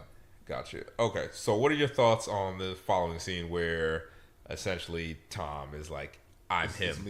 I'm him. Yeah, that's a perfect name for the scene. I'm him. Yeah. Oh my! And then especially when he walks in once they sign. Yeah, that was. Anyway, so yeah, this was a great scene too because at first it's as if Shiv's like, what? What do you mean? It can't be you. This is if she's just like, it would never be you. And then I think once she's like, which is what we all thought, and then there was the scene that you talked about way, you know, like a couple of weeks ago, or whatever, when you were like, goddamn, it was like Frank and the other Carl, and they were talking about him, and they're like, this is how it would go if you were CEO, right. Like, yeah, like the general they've been setting up for all this time, like. Hell no, it could not be Tom. Right. Like you have no, like you don't really have, like you can't really do anything. Yeah. Like you really are just, like Tom really is just a lapdog. He really just does whatever people tell him to. And it's like, it's been working though. Like it's been working. Like him eating, like he's the person that they were going to throw under the bus and fucking go to jail. And it's crazy because it's like, but that's exactly what Matsson wants. He's like, I want someone who will just, I don't, like really this position got put into play because of Shiv. She was the one that was like, hey, this is what's going to make the president actually, you know, fuck with you, is if you're willing to have an American in the company. She did all the groundwork. She did all of the groundwork just to give it to Tom. And her only mistake is literally not realizing she left no leverage. Yeah. And also, it's like, she did all this to get that position, and then it's very ironic. It's like she did all this groundwork to get this position, and when she's getting lined up to go, she's just like, oh yeah, and my husband, yeah, fuck him. Don't worry about him. Like he's expendable, pretty much. Like just throwing him under the bus. But that's what actually got him the position. And the huge thing with this deal with her and Matsson, the deal with the president and Roman, and the deal with Kendall and Greg, where they're not leaving leverage, they're always negotiating with someone who has more power than them. They are, and they're just like, hey, if I get this, would you please fuck with me? And it's like, would it kill you to ask for something up front that you can then barter with later? I thought that's what he was about. I thought that's what Greg was about to do when he was in the bathroom. Oh, pause it. I thought so too. I thought he was gonna be like, "Hey, I want like this news will change things. I want $3 million or whatever the hell. Like I need something up front. What even if it's not money, I need something up front." But then it's like, how does that work? Like, hey, you give me $3 million right now. I promise you, this information that you don't know what it is gonna be worth your while. Well, has he ever been extorted by Greg before? I mean, you could work with him one time, I guess. and then if he comes through, then it's like, oh, you like now I know I can make deals like that with you. I think with that scene and all those scenes that you mentioned have shown me is that shit works on some small shit. That shit works on if you put 1 and 1 together to get 2, and then you get 2 and 2 together to get 4, 4 and 4 to get 8. it stops at 64. It's like you can get to 64 and it don't work no more. Like that's what that showed me. Like you can't keep doing that shit and it works at a high level. Like you said, you need leverage at some point. At a certain point, yeah, it'd be like, oh, you gave me that information, so now I know, like, so now I was able to stop this person from getting me fired, this person from, cutting in on my income. Cool. Yeah, I'll get you that new car. Thanks, bro. It's on some thanks, bro shit. Yeah. This, you can't do that shit on some big time shit for a CEO position, for, whatever Greg was trying to get from Kendall. You can't do that shit. It don't work like that. You got, like you said, you got to have leverage. And they do not have the relationships that their father did. Yeah, right. I feel like y'all got him by proxy. Yeah, they have relationships with people, like you're saying, by proxy because they know them. Right. Like, because your last name. Logan did business with people, and can do continual business with people. The people that they met just by being rich, they consider to have relationships with. You do not have which is funny because even when they actually do have relationships, like the Stewie, it's like once business gets involved, it's like, man, screw you. Right, exactly. They have no real friends. And it's weird because I feel like Kendall, to the last fucking episode, really considered Stewie like, oh, he's a friend. Yeah. And it's like, dude, he has showed you so many times that he's in it for the fucking money. He told Kendall to his face, season 1, hey, bro, like, when it comes to business, I'm throwing you under the bus. He said it, I think at the coffee shop or some shit. He told him. And Kendall just, for some reason. I think it's because if Kendall was in the same situation, he would do the same to him. And at the end of the day, like I was saying, they don't have actual friends. I don't think they know as we know them. Yeah. So to them, like, that is a friend. Like, that. Yeah. Like, hey, I would say, everything is like perspective and where you are and everything. In their world, screwing each other over for money, that's just part of, the friendship. No, that makes a lot of sense. So okay, let's keep it going. So like you said, we're on the scene where Tom pretty much is like, hey, I'm that guy. Shiv can't believe it, but then once she, I think, sees Tom's kind of like sternness, like, I'm not joking. She's like, what the fuck? Like, again with this nigga, again. Like, you keep on popping up. I keep on spraying rain on you, but you keep on popping up. What is going on? Stronger. Yeah. You keep popping up stronger. Yeah, no, real talk. Real talk. And she's just like, fuck it. She's like, I can't take this shit no more. And she takes off. She goes to her brother. She's like, it's fucking Tom, y'all. And then they're like, for real? It's Tom? And they peace out. It's just boom. It's interesting to me how the power dynamic has completely flip-flopped when you get to this final scene with them. Yet, in reality, Shiv, I believe, is still in a way better position than Tom. I believe when Tom becomes CEO, he now has probably more money than he's ever. Yeah. But he's probably, I mean, we should look up what you make as CEO of Fox company, or a big tech company. Someone, whoever's over Fox. It'd be like, Fox. That's what he was doing at ATM, but Gojo's more so like a YouTube, right? Or like a YouTube type Twitter type thing, right? It's like a new type of digital platform. I suppose so. Yeah. So he'd be like the CEO of a tech company. Well, we should look up what like the CEO of Facebook makes. Right. Exactly. I think that would probably be it. But I still think it's in the tens of millions. And sure. So and he probably gets stock included. Yeah. So, but I mean, you look at some of these tech CEOs, and when you're not the person who created the company, I mean, their net worths are a lot of times, a lot of times they're not billionaires. A lot of times they have, tens of millions, hundreds of millions, but they're not like that because they didn't get in on the ground floor. Right, exactly. It's always how it is, yeah. Yeah. So, so my thing is, with him, maybe he has tens of millions. Maybe he gets to hundreds of millions.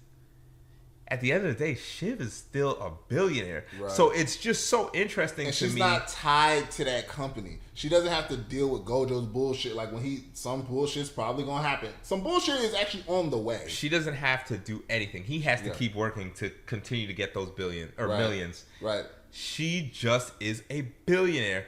But it's so weird because it was like she changed from just like looking at him as like a roach, it seemed at the end of the episode, to like following his lead. Yeah. And I'm like, is it for the kid? Or like, what is the... Because to me, I would have thought she would just hate his guts and just like be like, I'm a billionaire, I'm just going to go do me. But I don't know. That was such a strange scene to me, that final scene with them two in the car. It was. It definitely was. I want to get on that more when we're a little bit further. We're getting there. We're almost there. Okay. So after that, she tells her brothers, and then the brothers go even further into go mode. But they were already in go mode, so it was kind of just like new information. No, it was like new information, but information that shifts. We need to. I thought the information was most foundational for Shiv, if anyone. Like, I felt like Kendall was already everything was already set. Right. Nothing changed for him when he found out who.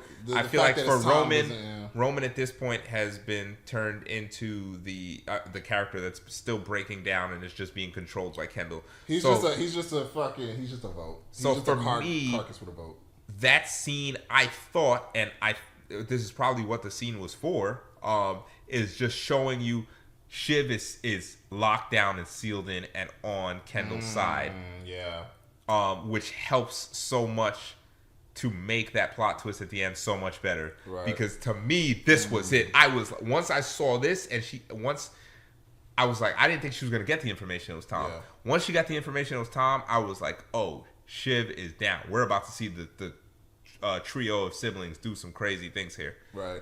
And then also, look, this one important piece of information. She tells Tom it was Greg that got her the information. Oh yeah. And at that point, he's like, "Oh, really? It was Greg? Oh, okay. Who do you think is gonna? Man, oh my god, it's just great. Anyway, so he thought he was gonna do another office scene where he's pelting Greg with bottles. He calls him over, "Yo, come into this room."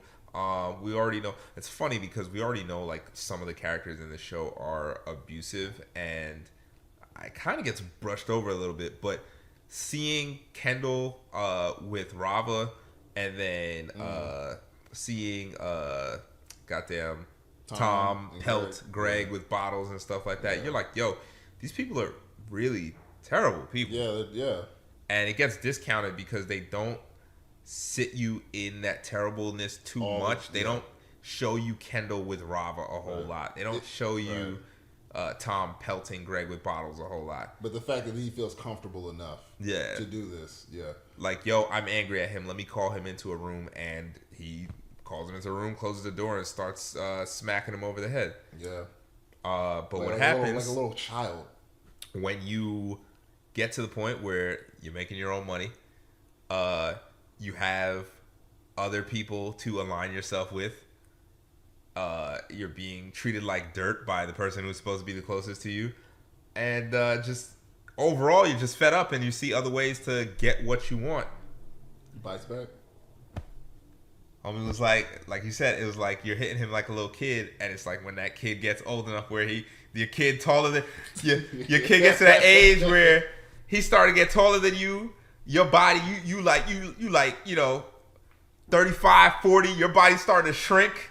So now somehow this kid that was never supposed to be taller than you is taller than you. Pendulum shifts. Yeah. Now you try, you know what I'm saying? You pull out the belt and you start swinging it. He grabbed the belt out your, that's what happened. And we already know Greg making like what he said, $200,000. $200,000 a year. He wants to get richer, but I mean he's still young. It's not like a necessity right now. Right. He has the status. He has the positions. Like he can maneuver without Tom at this point, and he's fine. But Tom's definitely gonna help him elevate faster. Yeah. At this point he's just like Tom hits him in the side of the head like, you dummy, like come on. and Greg slaps him back straight and even harder in the face, like motherfucker. And then Tom, like, you know, they just start tussling in the bathroom, and they finally break off, and it's just kind of staring at each other, and Tom's just kind of like looking like the fuck, and then Greg's kind of like, don't fuck with me. It's funny because even though Tom was like surprised, I feel like in that moment, Tom was like proud. Yes, exactly. Yes. And it reminded me, I was rewatching Logan? No, I was rewatching Ted. Okay. And I forget what maybe they put Ted on Netflix recently. I was rewatching Ted. The movie with the bear, right? Yes. Yeah. And Ted is goddamn Mila Kunis is like, yo, Ted needs to go. And so Ted is getting kicked out, and who's the main character again? Mark Wahlberg. Mark Wahlberg is like, yo, Ted, you got to get a job. So Ted is going to the grocery store to go and try and get a job, and he doesn't want to get a job, so he goes in there and he's insulting the guy and throwing insults at him, and the grocery manager is like, I like your moxie. I like your moxie. You're hired. Yeah. And he's like, yo, what? He keeps doing it. Keeps getting higher promotions. Yeah. I feel like it's a similar vibe where he's like, yo, he just slapped me. He just got like, you know, he got buck with me. I respect that. Like, all right. Yeah. So, but it's definitely a world where respect is it's a strong currency. Yeah. If they respect, if you show signs of strength. Like, that's really what it is. Strength. It's like if you show signs of strength, it's like, oh shit, okay. Yeah. Like, okay, I need to keep this person around. And I really love this because it showed you that Greg, even though he's being groomed by Tom, is not like Tom. Yes. Because Tom would have just took the slaps. Yeah. Yeah. And so as he's trying to pass that joint down, it's like he's like, yo, what the hell? Like he was a child before we met him so young. Like, you remember like the first scenes with Greg? Like, he's like growing now. He's older, and it's like, yo, I'm a grown man. Like, I'm a grown man. You're not finna like disrespect me like that. You're not pulling me into a, you know, and just start swinging on me. Like, I'm bigger than you. Like, we're not doing this.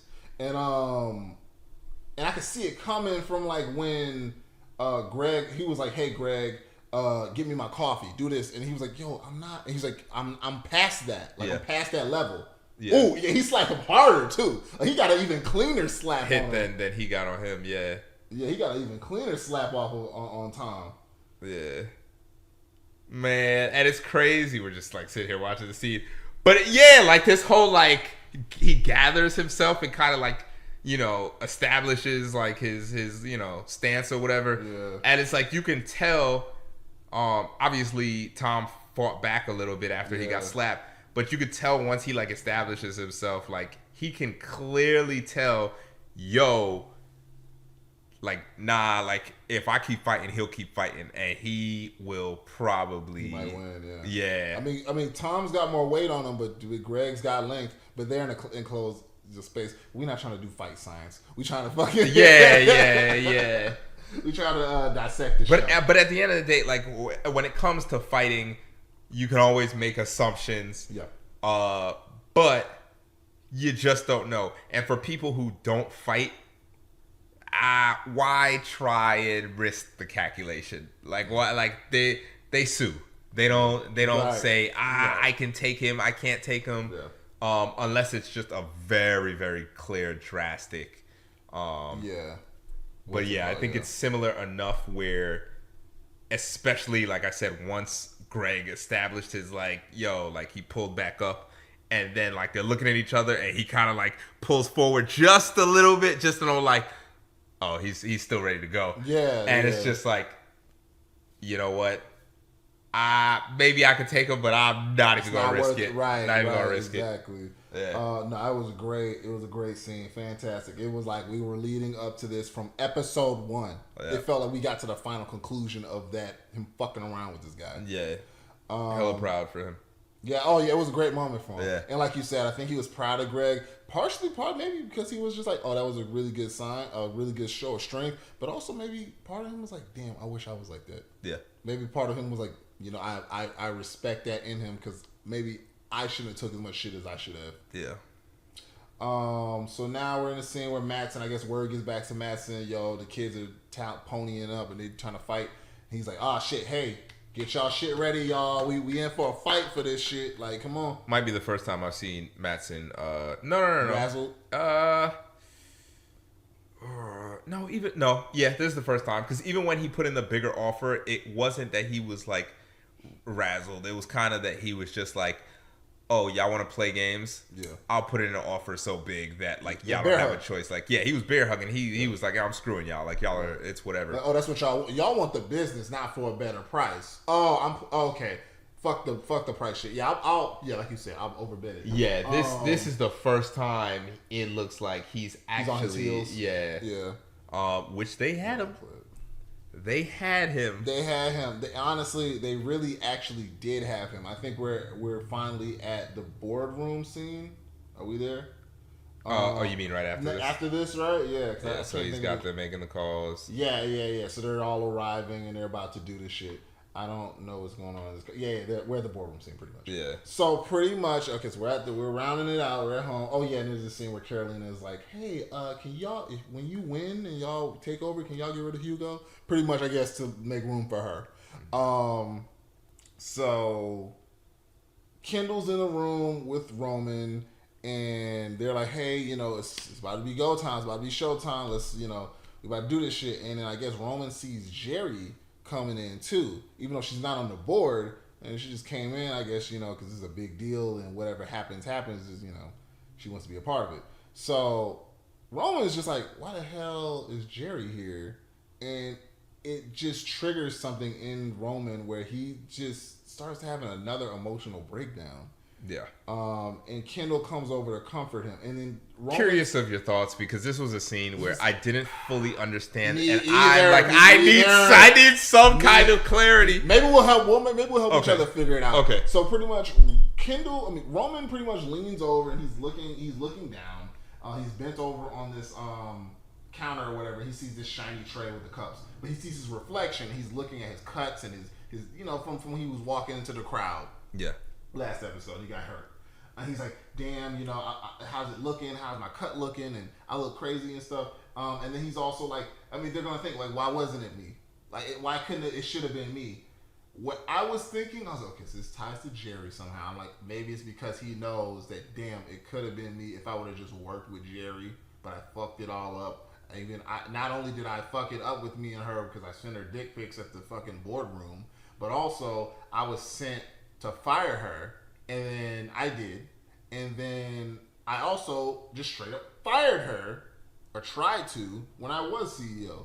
And I think maybe it was just him like, man, like I really fucked that relationship up, and I would be where Kendall is if I didn't fuck that relationship up. That's maybe, I was like, maybe that's what. And also, it's like, I think from what you're saying is also making me think like, or just seeing them him in the throne, pretty much. You can just see her facial reaction. I think that's when she decides, like, oh wow, yeah. But yeah, hearing you say that also makes me think. Oh crap, Jerry. What? You trying to remember what you? Yeah, I'm trying to remember what I was gonna say. Triggers Roman. He feels like it should have been him. The cuts on his face. I can't remember. She was grooming him to be where Kendall is, pretty much. I can't remember, but I will say that Jerry definitely is key in all this empire. Oh yeah, I do remember what I was going to say. So one thing is with Tom, as soon as he gets in, I think he automatically was like, all right, I need Jerry. I need Jerry and what's her name, Catalina. Yeah. So it's like, and it's funny because that's what Mattson was saying he wanted anyway either. Because remember the kill list? Jerry and Catalina. Well, I guess maybe he was just doing the kill list. Maybe that is what it is. Yeah. But I mean, it was like, when they were talking about like potentials, like it was like, okay, it could be Jerry or the CFO. Who's the CFO? Carl. Yeah, Carl's the chief financial officer. Yeah. Yeah, it's like it could be Jerry or Carl, and I'm just like, I don't know why, but I feel like Jerry. I don't necessarily know if the numbers person should be over an entire company. What exactly does Jerry do?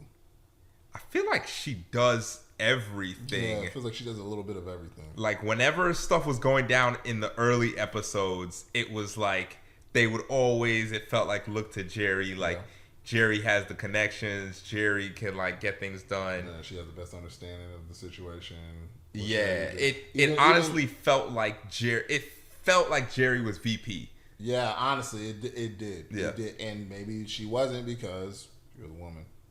Yeah. Maybe honestly, Jerry's like, hey, like I should be head of this, but like I know this is the glass ceiling that And that's probably a huge part of the whole pairing. And she's old too, so she's used to this. Yeah, like she came from a whole other generation where she's probably. It was probably even worse. Yeah, but she's willing to put up with this because she's like, well, based on the expectations from the fucking 70s or 60s or whatever when she came up, she's probably like, I'm doing fucking amazing. Yeah. So yeah. And that's probably what that pairing with her and Roman was. Mm-hmm. It's like, okay, well, he's kind of a moron. Yeah.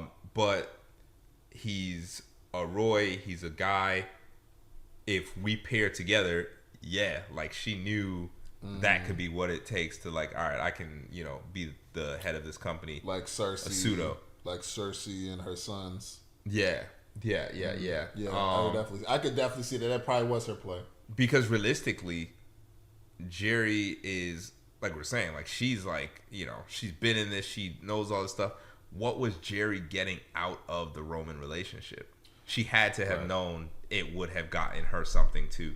Even with like playing with his sexual fantasy, like when he locked himself in the bathroom and he was like, I need to be punished and all that stuff. It was like she kind of enjoyed it, but on multiple levels. Like, oh, this is kind of hot, but also kind of hot in the sense of like, I have power over this guy.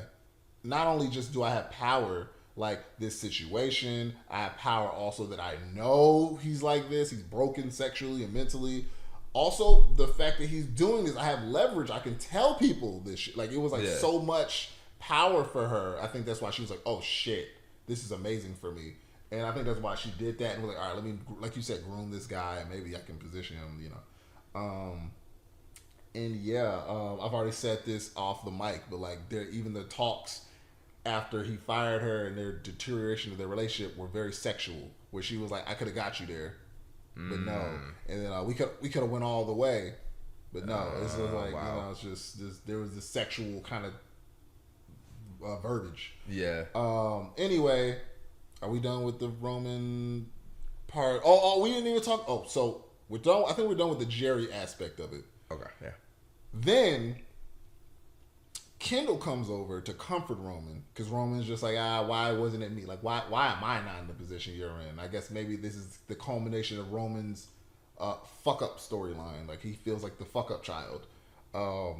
This is the culmination of that. And I think Kendall comes over and he comforts him and he's like hugging him. But I'm like, it felt like he was kind of hugging him really, really tight, kind of. Yeah. Like, and so I wasn't sure if Kendall was feeding into the, hey, Roman needs someone to, like, kind of, what is it called? Masochism or hurt him. Yeah. Like I understand. Like, my brother is sick and I have to like I need to feed into it because it seems even when the conversation was happening last episode where he was telling him, yo, you screwed everything up, there's something to demeaning Roman. Yeah, there is. That gets him to act the way you need him to act. Right. I think Kendall understands that. Like, you can't get him to act the way you want him to act out of like, oh, like this is the right thing to do, or outsmart him. You have to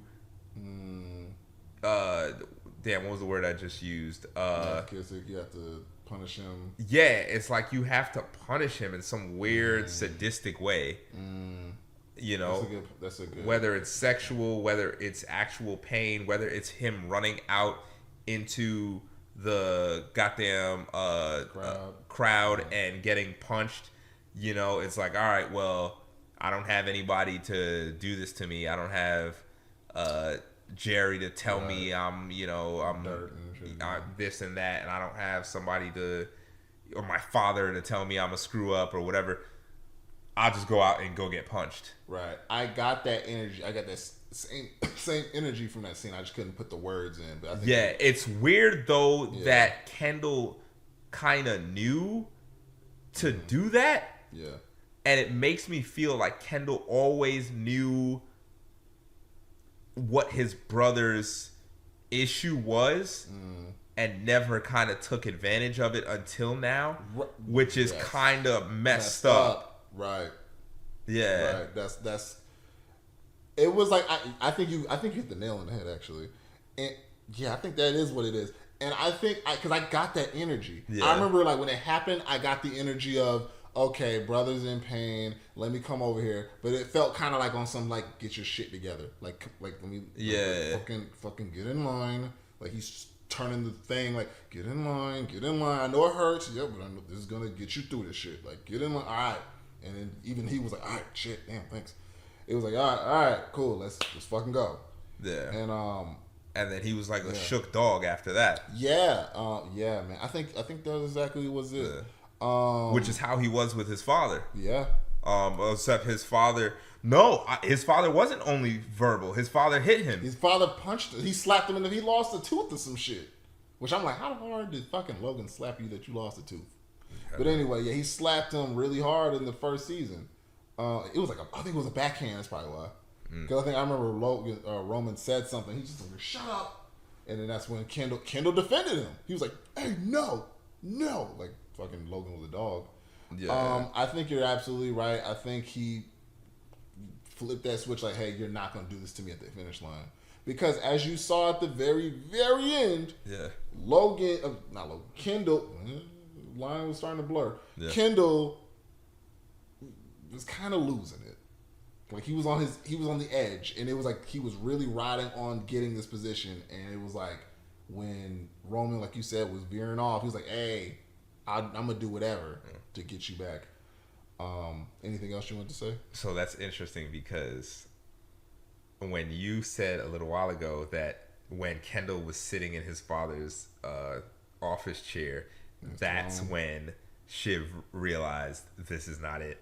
I actually thought the moment was when they were in the boardroom and the second Roman said his vote, and she could tell that he was shooken up maybe the same way. Well, obviously I didn't think about this at that time. I just thought she could tell he was shooken up. But now that we're having this conversation, shooken up the same way that maybe their father had shaken him up in the past. And even if she was on the side of the chair where she couldn't see the cut had reopened, she knew something was wrong, and the way that he had responded and said his answer wasn't the normal way, as well as looking at Kendall when he goes, you damn right, or whatever, after he said yeah. And I mean, we're pretty much at the end anyway, so I'll just keep going. Go ahead. And I'm just like, at that point, I'm like, yo, at that point, I felt she saw her father in Kendall finally, or like she had been seeing it. To add on to that, is parallel to this first episode where he was trying to get Kendall, when Kendall was trying to get Logan out, and it was like this person, Roman, and he was like, you better be smelling your armpit, Romulus. And he put his hand down. It was the same thing. Yeah. Like, Roman, what the fuck are you doing?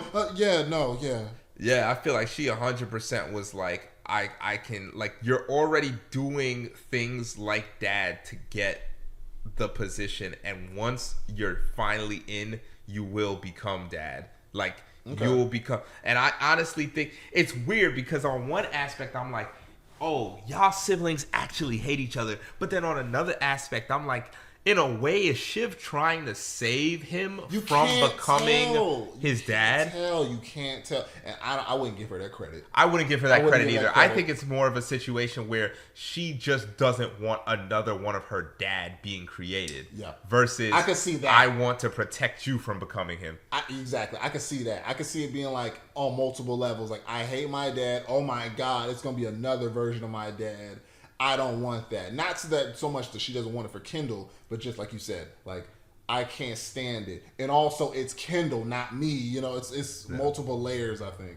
But yeah, we're looking at that scene where we're talking about. But he really, I do think, screwed himself out of position because, Kendall. Okay. Because it's like, maybe that was the only way to get Roman in the boardroom and making the decision that you wanted made, but at the same time, like, doing that paired with, once he says what you want him to say, being like, you damn right, and like that, like, cockiness and like goddamn overkill. Yeah, it was overkill. You're shooting at a goddamn, you're shooting a dead body at that point. It's just like, yo, what is the purpose of, like, freaking twisting the goddamn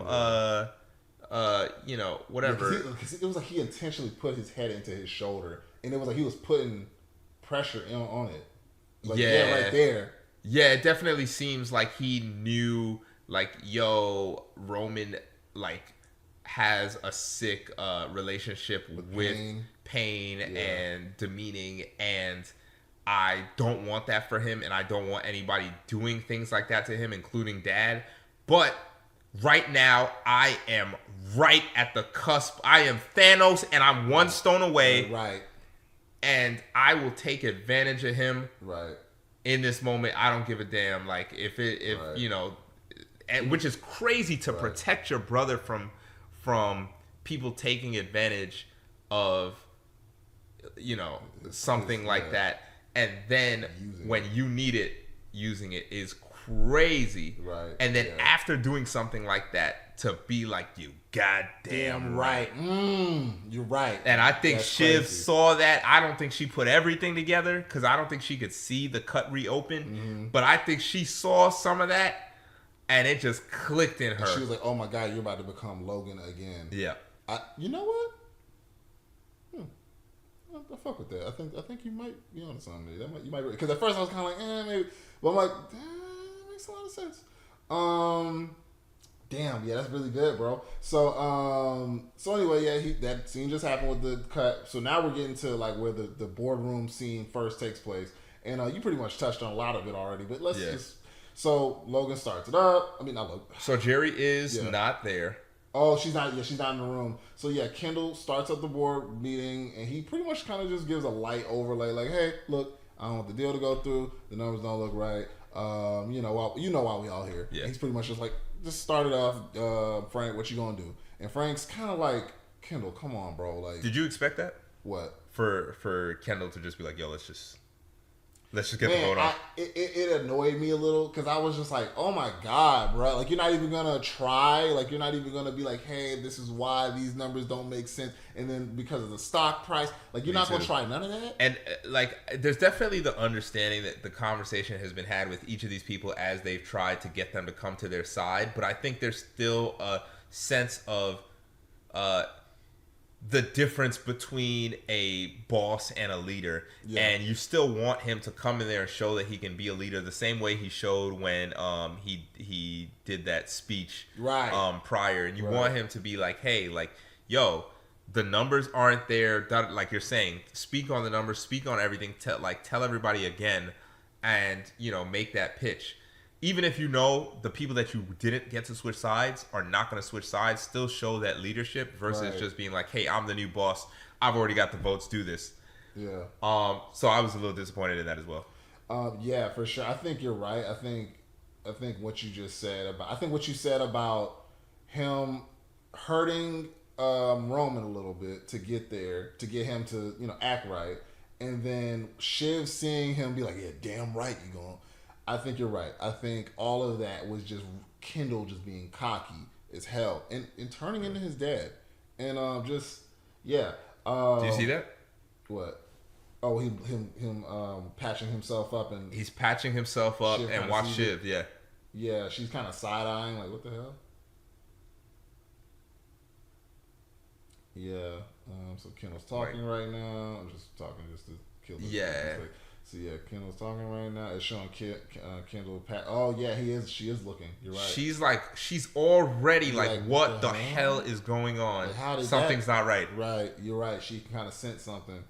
And I think you're right. Like the way Kendall's acting right now, like, all right, like, he's kind of cocky. Like, all right, we got the numbers. I got him and him and him and him and Shiv, and he's just kind of like, let's do it. Yeah, man. I was very disappointed in Kendall with that. Extremely. I was kind of surprised with Frank because I couldn't tell which side he was on. But when he was kind of like, Kendall, come on, man. Like, you serious? Yeah. I was like, yeah, Kendall's out of pocket. I'm like, if I was on that board, I would have voted with Frank too. Cash me out. I don't care if y'all cash still me out. Yeah, I'm trying to exactly like another a couple $100 million. Like as opposed to letting you run the company and maybe getting a promotion. Fuck that. Now I gotta go sell some stocks. Fuck that. Yeah, no. So yeah, they're going around. Everyone's voting. Right. It starts off not looking good for Ken. And then as it gets past Sandy and it gets to Ewan and them, it starts flipping. It gets to Roman as it's about to. It gets to Sandy. I mean, it gets to Stewie. He's like young with Ken. Now it's getting to Roman, and Roman's kind of hesitant for some reason. Yeah. I don't. Why do you think Roman's hesitant? That's a good goddamn question. Why do you think he was hesitant? Do you think it was the torture thing? Kind of like, oh shit, you're just like Dad. I think it is kind of just like battered dog. Yeah. Like. I think it's just that. It's like, yo, it's like the same thing as if it was his father and his father has slapped him in the room and been like, yo, you know how to vote. I don't think it's so much of a he's confused on how to vote. I think it's just kind of like a beaten dog. Like, yeah. Like, you know what I mean? Like it's just he's trying to gather himself more so than decide. I was gonna say, do you think it's kind of also like, yeah, you see Shiv right there looking like, what's going on with him? She's probably never seen him like that, other than with their dad. You're right. Yeah, because they're like, you're right. Oh, yeah. Now it's going to Shiv. She wasn't even there for a second. Like right. They were like Shiv, and she's like, yeah. Like she sees through all the facade, and I really think she was seeing through some of the facade when they were watching that video as well. Right, and I think you're getting to and I think you're getting to we're getting to the penultimate scene of the whole show. So she's like, I can't vote right now. She leaves. Kendall's like, what the fuck? Like, we one vote away. Kendall gets up, walks into the other room with her, and then Roman comes in too. Yeah. So now he's like, hey, what are you doing? It's 6-6. You give the 7th vote. We're done. We keep the company in the family. And she's just like, I don't know if I can let you be the CEO. I don't know if I can let you be the head of the company. And he's just like, okay, why? And she's just like, I can't stand it. I cannot stand seeing you. Which part of me, going back to what you're saying, I'm like, that's a good point. But part of me also is just like, she's just like, I can't let you be the winner. Yeah. Part of me I feel like it's also that. Like, well, I think she says like, yo, like, I love you, but I'm like disgusted by you or something like that. Right. I feel like she's disgusted by both her siblings. Yeah. I think she thinks Roman is a total sicko. Yeah. And, Kendall is a complete, narcissist or whatever. Yeah. Kendall's definitely a narcissist. Yeah. And he's inhabiting all the traits of their father that she hates. Yeah. He's a narcissist.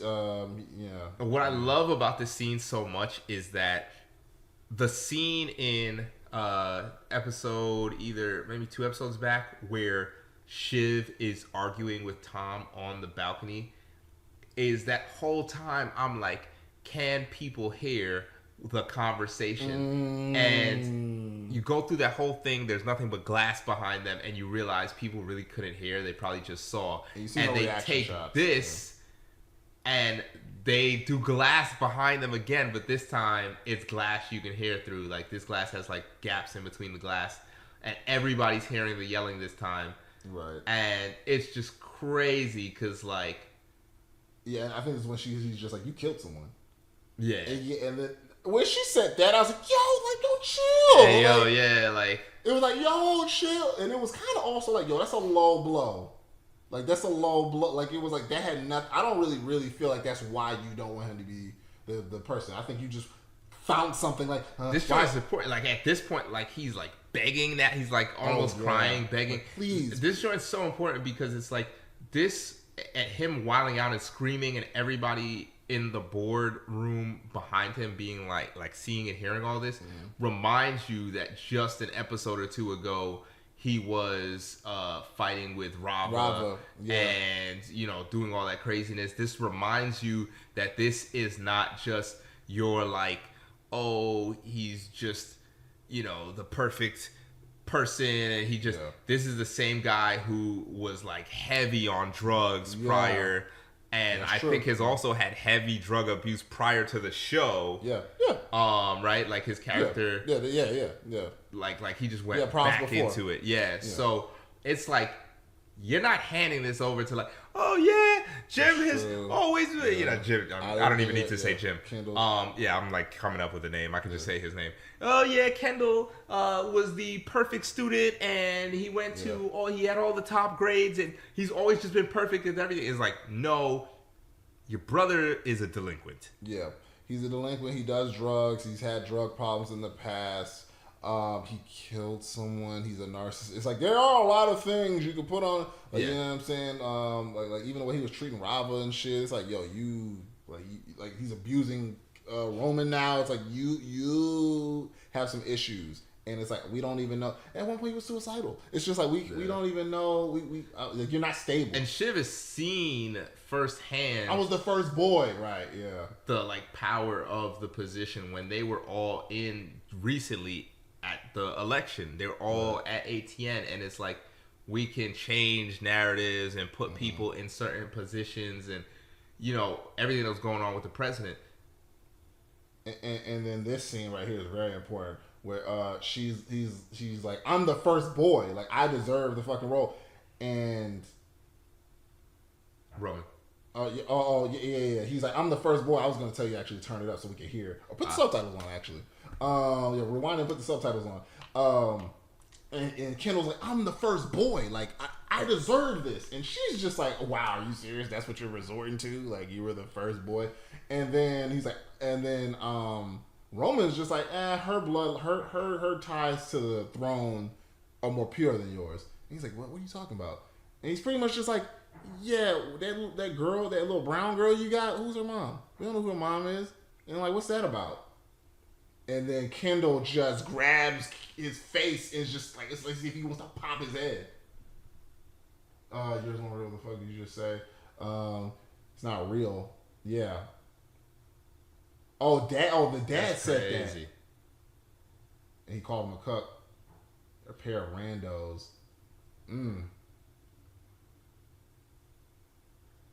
Damn. Damn. Jesus Christ. His wife cheated on, or his ex-wife cheated on him. Oh, that's what that is? Yeah, how cabinet guy? Yeah. Just saying, like, she just got with some random person. Oh, damn. Oh, so wait, is the girl Rava's girl? And Kendall's not? Well, I don't know. I can't even remember what the kids look like too much. Which this is funny because it seems like Shiv just walks out. But yeah, it did. I guess she just ran in there and been like, yeah, no, or yes. Yeah. But yeah, that's she crazy. Also could have picked up her phone and called in. That's true. But bro, that's crazy. Yeah, and then this part happens too. So like all that goes through. Roman says that shit. They're fighting. Shiv is like, all right, this is done. Y'all are actually fighting. Y'all on the ground now. She's like, I'm done with this. This is absolute proof that you shouldn't be the president, the head. He's just like, Shiv, no, wait. And she leaves. We don't see her do the vote, but there's when Roman gets up and he's just like, we're not real people, pretty much. Like this is all bullshit. It's so weird because to see someone who has been so unhinged lately and who is like, just a weird person, for them to be saying like, and there were other in the beginning of the season, for instance, for him to be saying the most sane stuff. Yeah. Like, yo, let's be real. Yeah. But part of me also feels like it's because it's like, hey, we blew it up. We're blowing it up. Like, it's pretty much like that's what. Like, he just knows it's blown. Like, he may not care which way or the other, but he's just like, we just had a huge argument in a not soundproof room. Shiv just walked out. It's over. Like, let's stop fighting for it. Right, exactly. And then I think also, like, it's kind of what Kendall was saying. Like, he didn't really want it anyway. I think he's just like, I just didn't want you to have it. Like, I didn't want it. I just didn't want you to have it because I didn't want proof that you were dead. Excuse me. Like the person that takes the throne is pretty much kind of like going to be seen as Logan's, successor. They're the one. They're the one that Logan wanted, or like has been proven to be the one. Yeah. And I think none of them can stand that being Kendall. Like what? Like not just the fact that it's Kendall, but also the fact that I'm not succeeding Logan. Because this whole series, they've been competing for Logan's attention and approval. So it's like, this is a symbol of that. And I think part of me also is just like, y'all just didn't want him to have it. Like, part of me is just like, all that stuff that you said, but honestly, I think it's just like, y'all just didn't want Kendall to have it. And when Shiv got enough, what you were saying, like, she saw Roman, she saw him being like, you're damn right. When she got enough to be like, you know what, fuck this. That's all she needed. Yeah. Because she, deep down, I don't think she wanted him to have it anyway. Yeah. Like, even seeing him sit down in Logan's chair, pretty much the throne, it was like she just couldn't. Maybe because he was a little cocky with it and put his feet up. Yeah. Maybe it was that. But I could tell Shiv was like, I'm not fucking with this. But to go back to when Roman was like, yeah, we're done. We're not real people, or like, it's over. Kendall like gets up like a fucking zombie or some robot. Like, no, we still have a chance. We can do this and we can cancel it. Get Frank on our side. And then this is like, yo, like, this really is all you care about. Like, you can't fathom not having this. Like, even when it's clearly over. Can't fathom just like being a billionaire that just goes on with their life. Right. Like, you just have to. I think because his whole life was, I'm, gonna succeed Logan. I'm gonna be like, his heir, or like, it's gonna be shown that like I was the next one. And I think that's his like goal for life. And now that the company is gone, that dream is gone. And now he's just like, what am I doing? What's my purpose? And yeah, man, great, a fantastic scene. Yeah. Just fantastic scene. I feel like it was what the series needed. Going back to what we were saying, where it was like, it's the Crown of Thorns scene, where it was like, oh yeah, like, we're crowning you. Yeah, here you go. Here's your, shake and whatnot. How they really felt came out in that scene. It's like, the abusiveness to Roman and stuff, but it's like, y'all never want him to have it. Yeah. Y'all never wanted him to have it, and it just finally came out. I'm just like, and then, the final scene with Tom. With Tom, I'm just like, I can't imagine my father's company going to, like, someone who was married into the family, right? Who doesn't do anything. All of like me and my siblings being pushed out. He doesn't do anything. Yeah, he doesn't do anything. He's just a fall guy. He's the dude that came in scooping up dirt that y'all kicked in his mouth, and he's ate it and smiled. That guy is now running that division of your company. Yeah, I would love to know Tom's like education and like just prior work history before Waystar and just all that stuff. Like, what are your credentials? Like, what? Yeah. Obviously, you've been allowed to take high positions and you've got experience from that, but like, what is your real credentials? Because this is crazy. And I just really wonder what's in there, because it's just interesting. Like, whenever someone there's a change of CEO, you look up you can look them up and you can see they've done a lot of really heavy hitting stuff. So it's just interesting to be like, if the only thing on his application is that like he went to like, you know, some college in New York. He probably went to a solid college. He probably he went to NYU or some shit. He probably went to NYU. He probably like that tier of college, and then he probably just got a job somewhere in. I think he already worked under the Roy Star family. I think he worked under Roy Star, you know, and then he met Shiv, and then he's the head of ships and cruises or whatever, and then he became the head of 18. It's like I don't know, man, but he has the resume. He has it. Like, it makes sense for him to be CEO of I mean, he was fucking talking to like the judge and shit about the cruises situation. Like, do you believe he did a terrible job? No. Do you believe Mattson when he said he didn't care about the picture in the magazine of Shiv controlling him? I think he did. Because I'm also. Why do you think he told Tom he didn't care about it? Why would he? Why would he give? Because at that point he's like, "Yo, I don't want her in position anyway. I want you." Yeah, but then I think at that point it's like, all right, I felt away. Like, now I'm being emotional. I'm giving up this seat of power because I didn't like. I don't think that was the determining thing, but it was kind of the equivalent to me of Kendall putting his feet up on the desk when he came in the room. It's kind of like, I got this shit. And then also it was like, it must have been a publication that they own, because Shiv was like, oh, I can get that person like fired or taken off or whatever. So I'm like, yeah, how you letting something like that come out? And then also I'm like, why is that the picture being painted? Like, why is the picture being painted of you manipulating fucking Elon Musk or whatever? Like, I believe that was the job of goddamn Kendall and who's his dog? Hugo. Kendall and Hugo. That's what I believe. I believe they leaked information. That makes sense. That makes a lot of sense, actually. Yeah, that probably was the job of Kendall and Hugo. And because he was telling them to put out media stuff at the funeral. So that makes sense. I think that's a good observation. So yeah, back on this, we're wrapping it up. We're getting to the epilogue, pretty much. Tom is now. You see Frank's face, like, crazy. What? Frank and Carl are like, huh? It's Tom. Oh man, yeah. Tom comes in leading the troops, pretty much like, yeah, that's me. And they're pretty much like, hey, you wanna stick around? Maybe, I mean, we know Tom. Like, maybe he'll keep us around.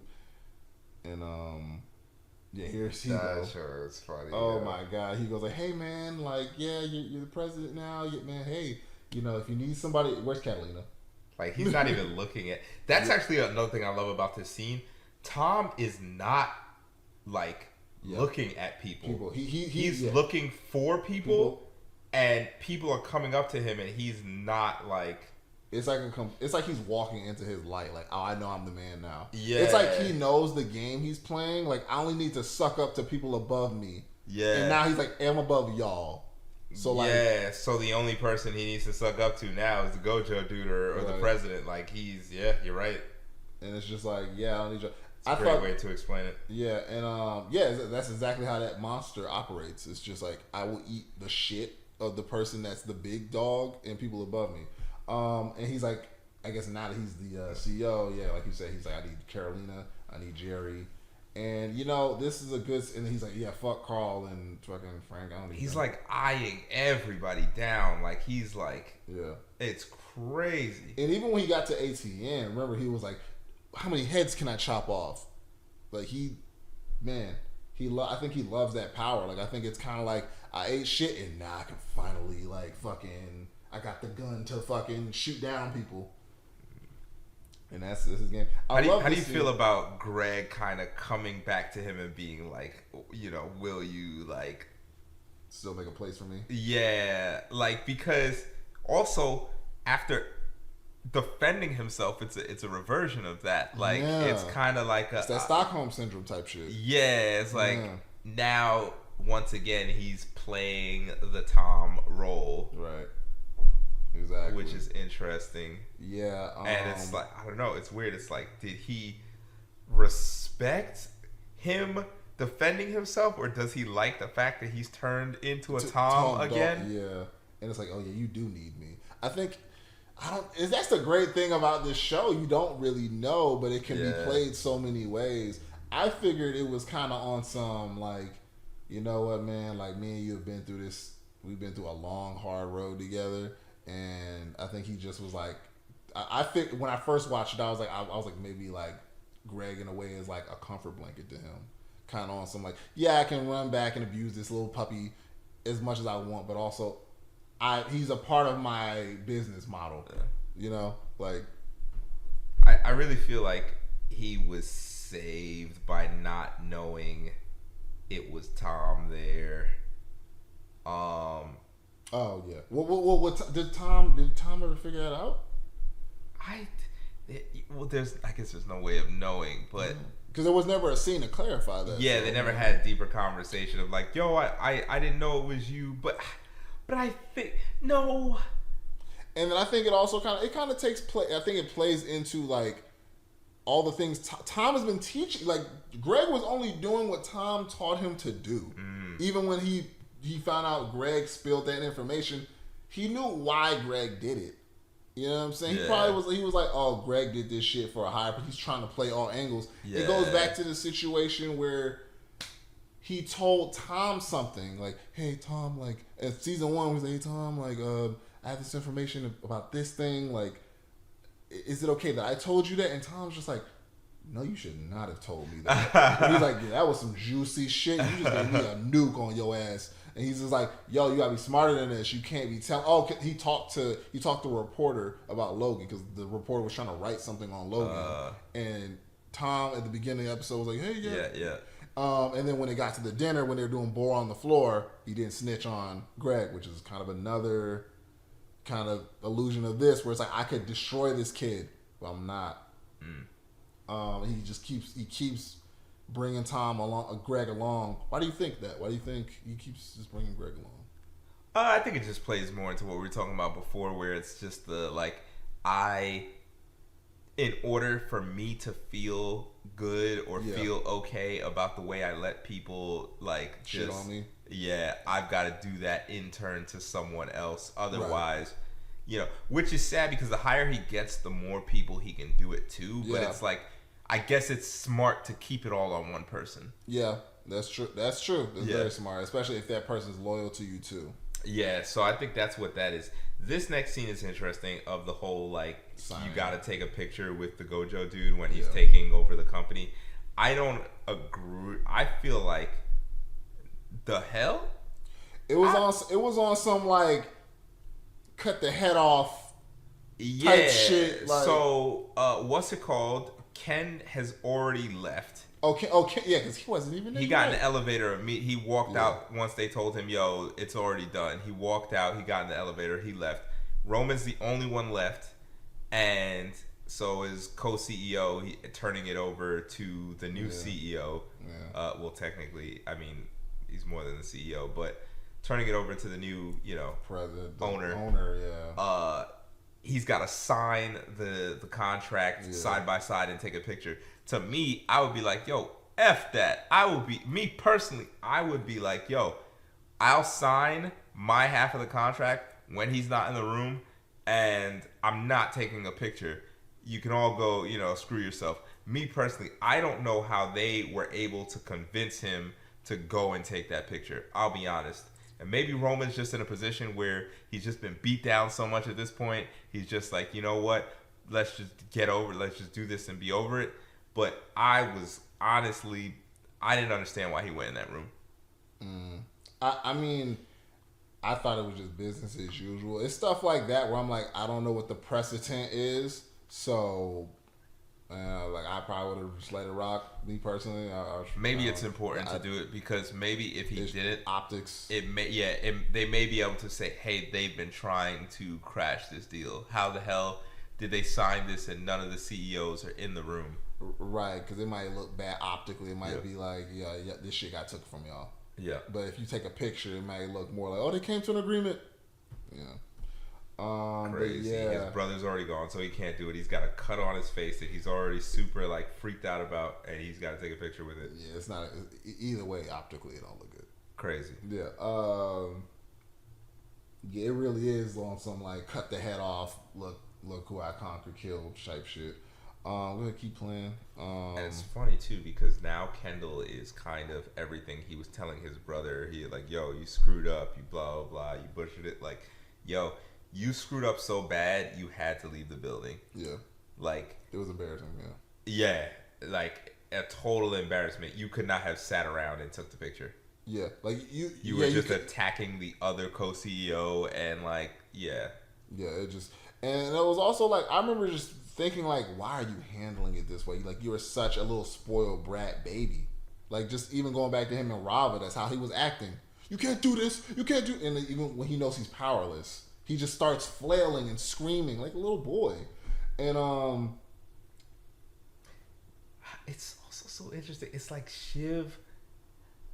She doesn't want. Shiv really hated Kendall her brother so more much. than she hated her husband. Right. And I'm surprised. I thought she would have hated Tom more. I guess she has a little bit more respect for Tom than she does of Kendall. Part of me is like, is it that, or do y'all just really hate each other so much that you can't let the other one be the president of the company over you? Maybe she just hated her father the most, and because Kendall was turning into a splitting image of her father, meanwhile, the way Tom came up was also quite disgusting, but it was nothing like her father. Right. I mean, even the way she was talking about Tom, like he'll suck the biggest dick in the room. It's just like she has no respect for this man. That's her husband. Well, he had no respect for himself at the same time, but yeah, it's very true.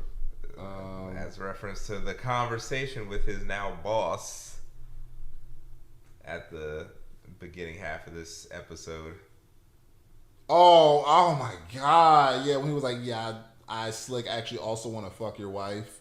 And that's another reason why I don't want her to be my CEO. Yeah. Like, it wouldn't be smart for her to be up under me because I might smash your wife. So it's like he also doesn't have respect for his wife or himself, and so it's just all just nasty. It is. It's just like it just shows like how these people have really just sold their souls just for money. Even with Frank and Carl, how they're just like, hey, they told Tom to his face like, hey, you are not CEO material. Yeah. You know what I'm saying? Like this is how it will play out if you try to be the CEO. And they see it's Tom. They're like, Tom, you want to try to make another run for another a couple $100 million paychecks every year? Yeah, why not? Like y'all are getting golden parachutes. Y'all can keep your dignity at least. Yeah. Like to grovel to this man that y'all shit on to his face just for another couple hundred. How much do you think they're making? Like probably maybe like 300,000 a year, 500,000 a year. If Greg's making 200, much more, I think. Yeah, if Greg's making 200, they're they got probably making $1 million, a couple to, I would say CFO. I wouldn't be surprised if it was a crazy number, like 15 million or something like that. No, like a lot, like a year. A year, I wouldn't be surprised. Okay. Well, I don't know. Like, let's check it out. Check out what the CFO of Facebook, or something, or Fox, or whatever. Check out what the CFO makes, and then check out what the CEO makes too. Right, Fox. But yeah, this joint is crazy, and I've talked about it before, but just chairman and CEO, $21.75 million. $21 million a year. Chief financial officer, 6.14. This is just Fox News. They were more than just the news. They were like they were the overarching parent company CFO. So okay, so let's just say double shit. Let's assume that the CFO in 12. Yeah, 12, 10, 10 12. 12. Yeah. Yeah, so I'm like, okay, so that means this deal then, they probably were getting like 400 mil or some shit. 300, mil. I'm like, so y'all are willing to grovel to this man y'all were just shitting on just for another 20 mil, even though you're about to get like 10 times that? Why? Because they just love money that damn much. And it's just like, it just makes me like, yeah, like all of y'all have sold your dignity just for money. Yeah. Like in every single way. Shiv will sell out her husband. She'll marry this guy and use him as a puppet and shit on him and shit, just for money, just for a position of power. He'll eat shit from anybody just for a position of power. Like, it's like, damn, like you guys just. Kendall physically harmed someone for his brother, his little brother who's in pain, physically and emotionally. You know what I'm saying? Any normal person would have been like, you know what? Go in the room and call in, and I'll let people know you're in the back room, but you're here. You're just dealing with something. Right. It's the same as the whole when he couldn't make the speech. Any normal person would be like, it's okay. I'll read your speech for you. Go up there. This is what my brother wrote down. I just wanted to let y'all know. But Kendall is not. Yeah. No, Kendall is sick himself. Oh, he is. He Kendall is sick himself. I think he does a solid job of making it look like he's not until he's exposed. Yeah. When he's exposed, it's like, oh, you're fucking terrible. Like you're shitty. Actually, you're just trying to make it look like you're not, but you are.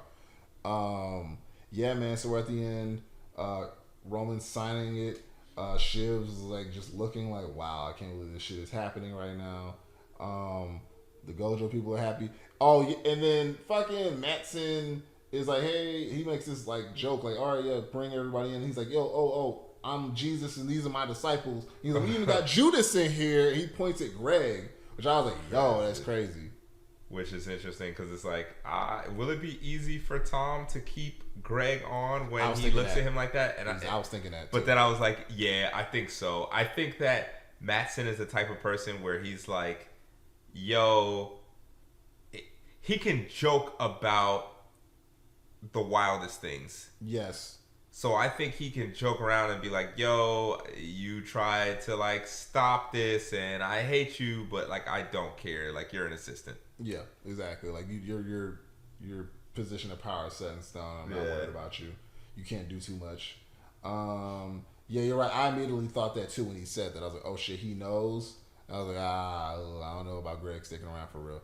But you make a good point. So we're wrapping it up. It's the last scene for each character. Roman, we're seeing him at a bar and he's smiling. And he's just like, all right, well, that shit ended. He's sipping his martini. Other thing about Tom is that at the end of the day, it has gone from the CEO position has gone from being smiling. Oh yeah, and that's a good thing. Yeah, he smiles and then he like kind of stops. Back on Roman. Yeah, you can pause it actually if you want to. Yeah, let's give each epilogue scene their light. So let's start with Roman. With Roman, we saw him. He's at the bar. We're drinking a martini alone, and he's smiling at first. And he sips it, and he stops, and he's kind of solemn looking. Then he smiles again, and then he kind of goes back down, kind of in some like, damn, it's really over. Now that we're actually like analyzing that scene, what did you think of that, or did you need to see it again? No, I don't need to see it again. I think that is more of that whole sadistic part of Roman. I think that is like him being like, essentially like, I didn't like, this is what I was trying to do. It didn't work out. It all went to hell, and maybe I deserve this. Like I feel like he's finding pleasure in the fact that things didn't go right. Yes. I agree. Like that's what I get off of that. I think it was partially that, like, it didn't go right. He fucked it up, but it was like, I was the fuck up, but it was kind of like on purpose. And I think also part of me is like, it's because it's over. It's finally over. Yeah. Like this whole game we've been playing, it's over. Like I don't have to be the fucking punching bag no more. I think it kind of was that, but then kind of also the sadness of like, damn, it's over. Like the legacy's gone. Like even though I was the punching bag, there was always a chance that I might be the CEO. And that game's over. I'm never gonna be the CEO, but at least I don't have to be the punching bag.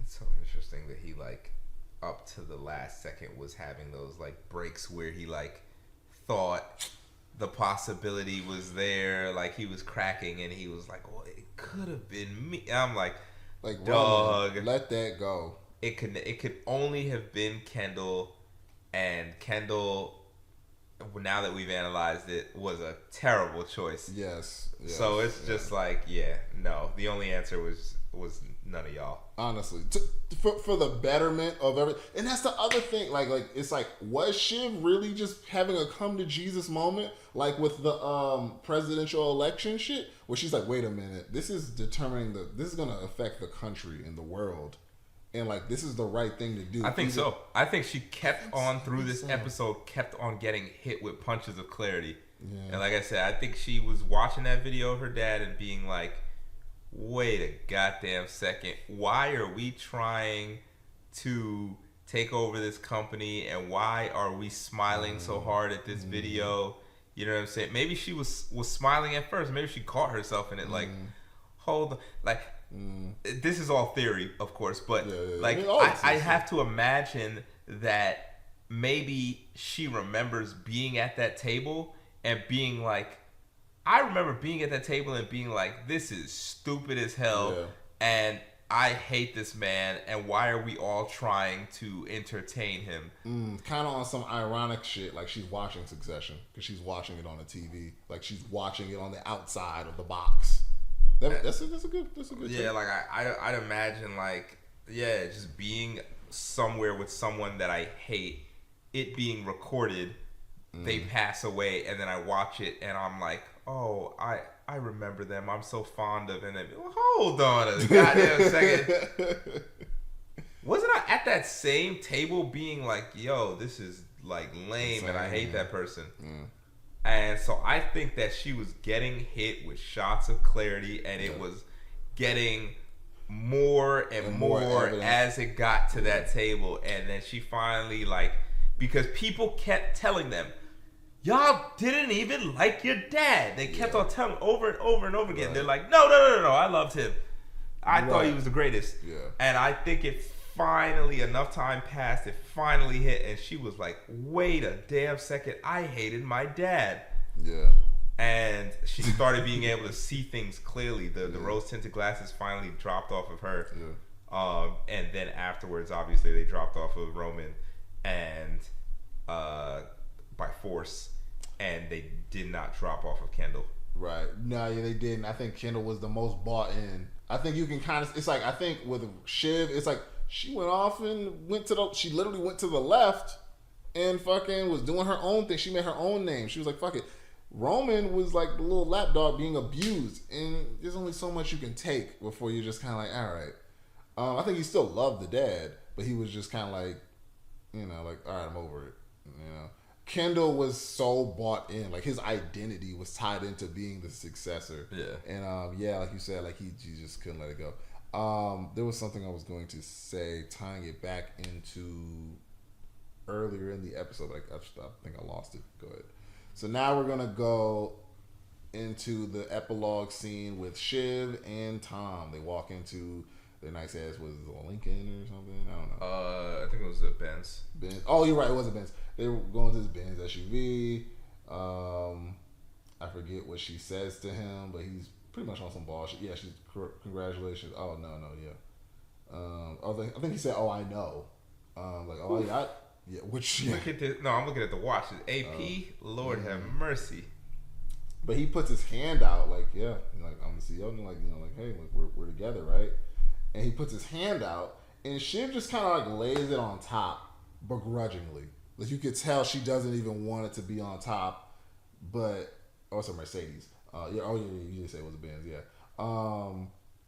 Yeah, she puts it on top of Tom's open palm, and it's as if she didn't want to. I'll be honest, I don't understand that scene. That scene doesn't make sense to me. To me, like I said, she has so much more wealth than him. She is pregnant with his kid, but like, who cares? I guess status. Yeah, I think it's status. Cause I'm just like, yo, like Shiv doesn't need to be the CEO. He may never touch her wealth. Shiv doesn't need to be the CEO. Why was she even making a play for it? It's status. I think she just wants. I think Shiv is always making a play for power and independence. Because even then, she was always under some political partner. But then, okay, so let's take it this way. She's staying with him and raising the child with him for the status part of like, hey, we're a power couple and we're together. They're in the car, blacked out windows, in the back seat. What is the purpose at that point? What do you mean? Like, what's the purpose of putting your hand on his hand? It's kind of like, yo, like, it's. You would think that they would, in private. You think she shouldn't have put his hand on her hand? I think that there's no reason for her in private to act like she likes him or cares about him. I think it's interesting because she also was, when she was on the phone with him, she was like, "Do you want to take a shot at us being a real couple and not us kind of like playing this?" That's true. For not to be for appearances, I guess. And he was like, I don't even know no more. Like, I don't know if I can do that. And you know it's from that fight they had on the balcony where she pretty much, everybody was letting shit fly. Yeah. And I think he's just like, I think he's like, I can't take any more abuse from you. Like, you hurt me so much. I don't know if I could really do that for real. I think when he put his hand, were you going to say something? I'm going to say that she didn't know who her husband was. What you mean? Because I think with the Roys, but when it comes to Shiv, when it comes to Kendall, when it comes to Roman, what you see is kind of what you get. They're kind of easy to be like, that's their character, that's how they move. And I think that Tom was interpreted the same way by most people. Yeah. What you see is what you get. Right. He just takes everything and he climbs.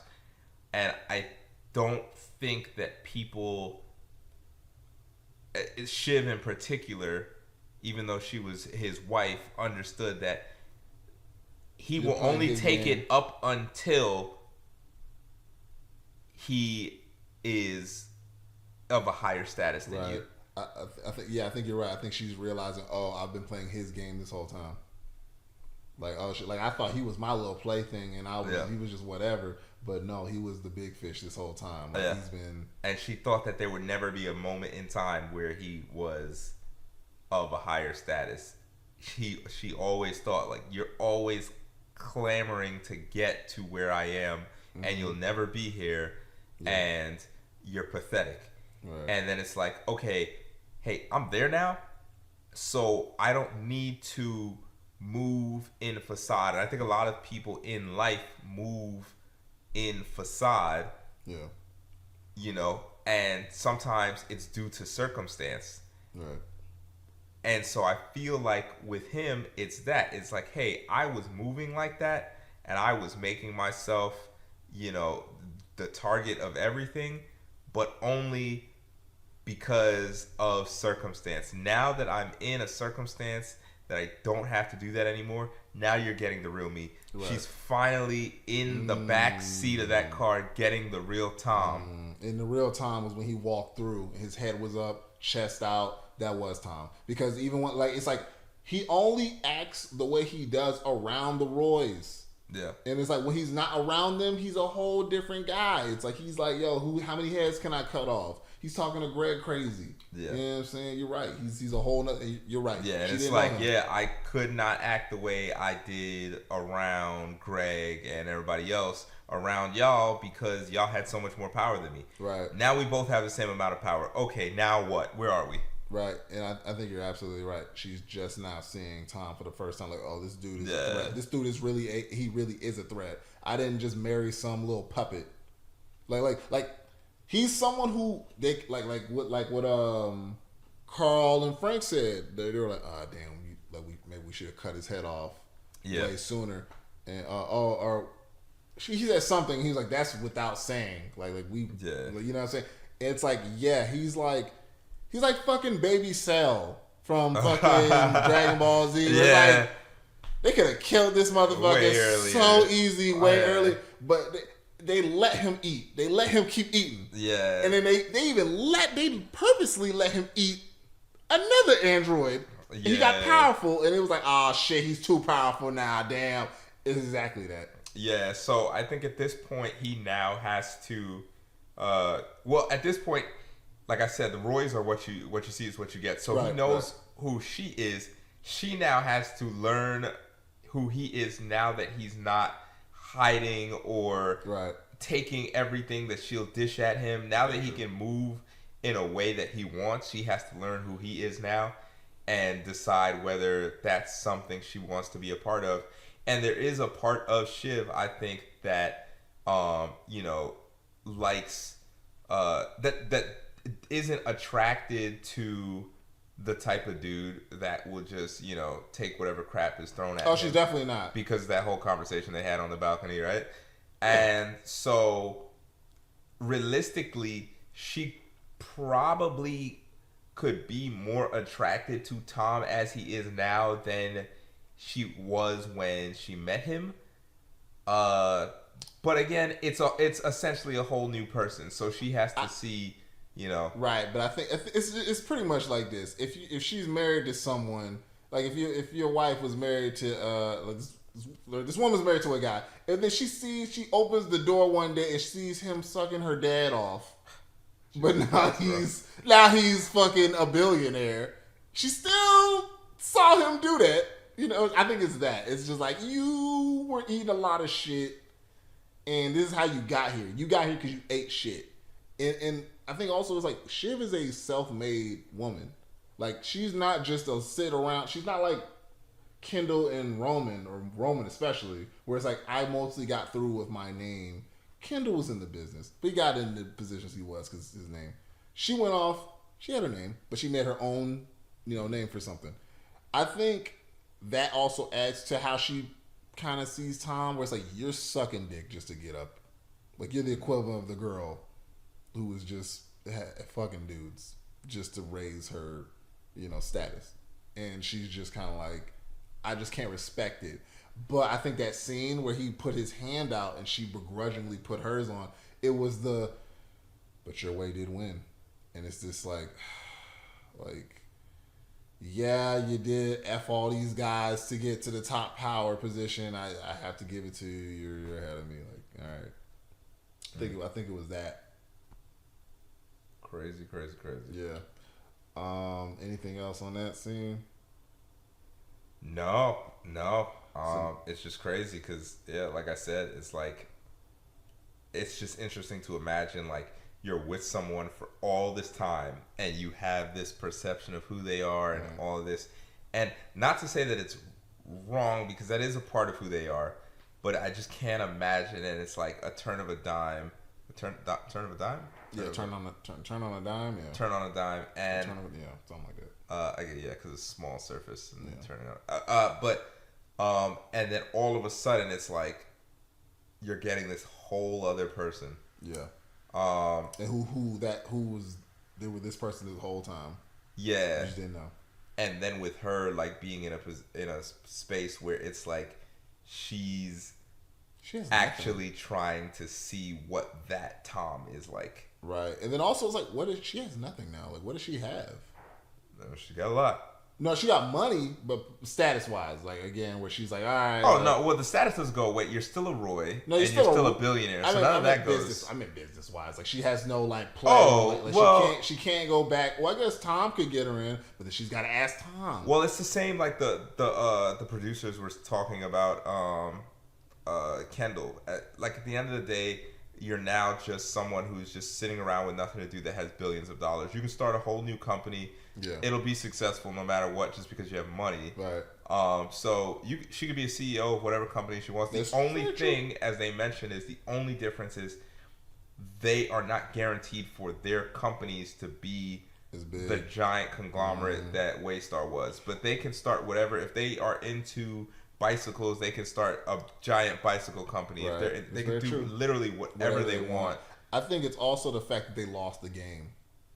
It's like yeah, we can do whatever we want, but we'll, like you said, we're never guaranteed to have this big $1 billion conglomerate company. Yeah. And this was probably the only shot that they had at that, and you lost that game. Like y'all all were playing it, you lost. That would blow my mind too. I feel like I would feel away too. Yeah. Like if we're playing chess and the dude that keeps like fucking like begging people like please don't beat me, and they're like, all right, I won't beat you, just and that person wins the tournament. It's like what? Anyway, we're on the last scene. Kendall is walking through the park, all depressed looking, like his world imploded, because I guess it did. Yeah. And Logan's former bodyguard is behind him, just pretty much watching over him. Kendall walks to the edge of the pier or whatever and looks over. It looks like he might jump over. Yeah, I feel like they showed that he still has his dad's bodyguard just to kind of show like this doesn't end with a suicide. There's someone watching him. Yeah. Which I'm so glad nobody self-harmed like that. Yeah. Where it's just like, all right, yeah, because that would have been a little too dramatic. This felt realistic. So yeah, he goes to the railing and he looks over and he turns around. I think he just sits down and that's how the show ends. But yeah, man, I think it's just like he's back to season 2 Kendall, where he's just depressed as hell. He doesn't know what he wants, and yeah, man, dude is just distraught as fuck. And then he sits down on this bench right here, and we ended on a side shot of Kendall's face. The man is just gone. Yeah. It's like he's just realizing like it's over. It's finally over. Like I lost. Amazing show. I just think we just always have to remind ourselves, screw the Roys.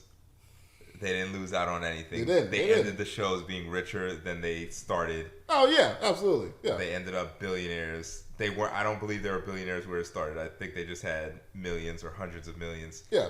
And they ended billionaires, multi-billionaires. Yeah, they just didn't get their dad's company. Yes. So important to remember, this show does a very fantastic job of making you feel bad for billionaires. Yeah. But F the Roys. Yeah, I think you are absolutely right. Like that is a key thing to keep in mind, because I keep forgetting it. Yeah. When I'm just like, damn, yeah. I'm just like, yeah. Like I didn't pick anyone's side. I just was like, oh, this is a sad story for him. But then when you say that, it's like, oh yeah, you're right. These are fucking spoiled brats. Yeah. These are the most spoiled brats of all. Like this is the highest level. Such a well done show though, because they make you feel bad when they got blocked out of using the jets or the helicopters or whatever the hell it was. It was like, they don't have their helicopters, right? Like it's like you gonna stop them from using the PJ? Yeah. Like they do a fantastic job of like that, but fantastic series, man. Okay, I mean, we're at the end of the road. I think it's getting late. Yeah. So, but I mean, just to wrap up the series, man, like, just how do you feel? We already both gave the episode 10 out of 10, but as a series, how do you feel? As a series, I think that there were some ups and downs. I wouldn't say that the entire series was super strong, but there were definitely some good parts. This season was very, very strong. I think the death of Logan was super well done. Yeah.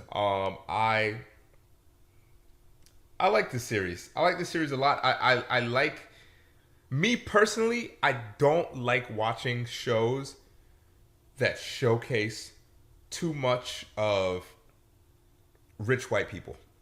Mm-hmm. And to me, it's just like, yo, like, what can I possibly gain out of this? Like, there's so many rich white people, and you're given this like unfair lead over so many people in society, right? And so I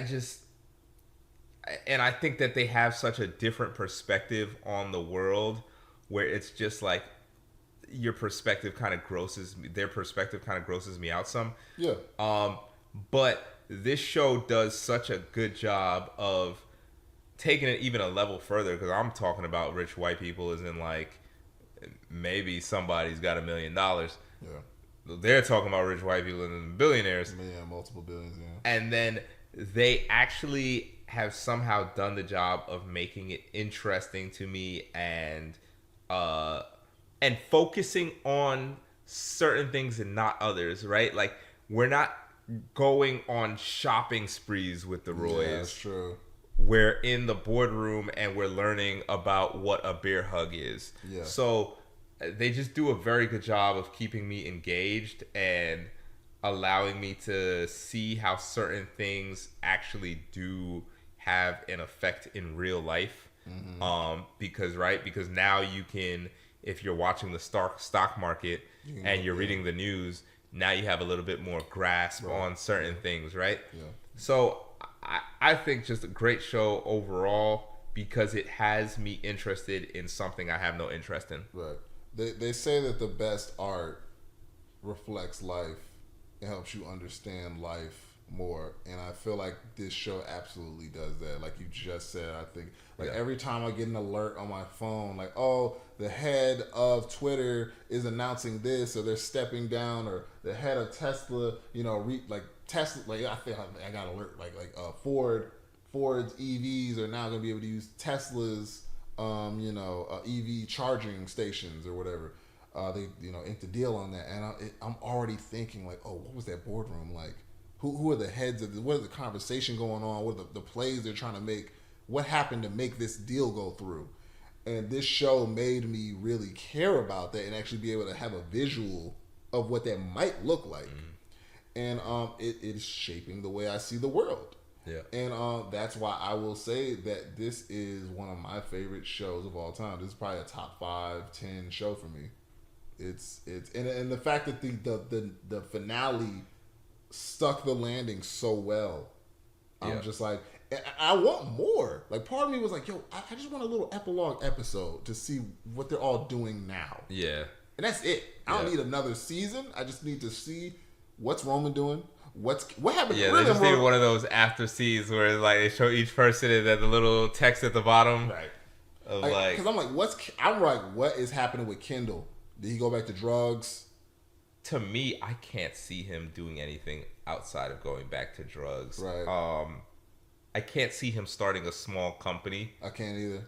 Because I feel like his ego won't allow him to be like essentially a laughing stock of like, we took your company and now if we are somewhere where a bunch of billionaires are and we see you, we're like, oh, we saw you started that little bicycle company, ha ha ha ha ha. Right. And now everybody like you will probably never be able to get to the point where you're up.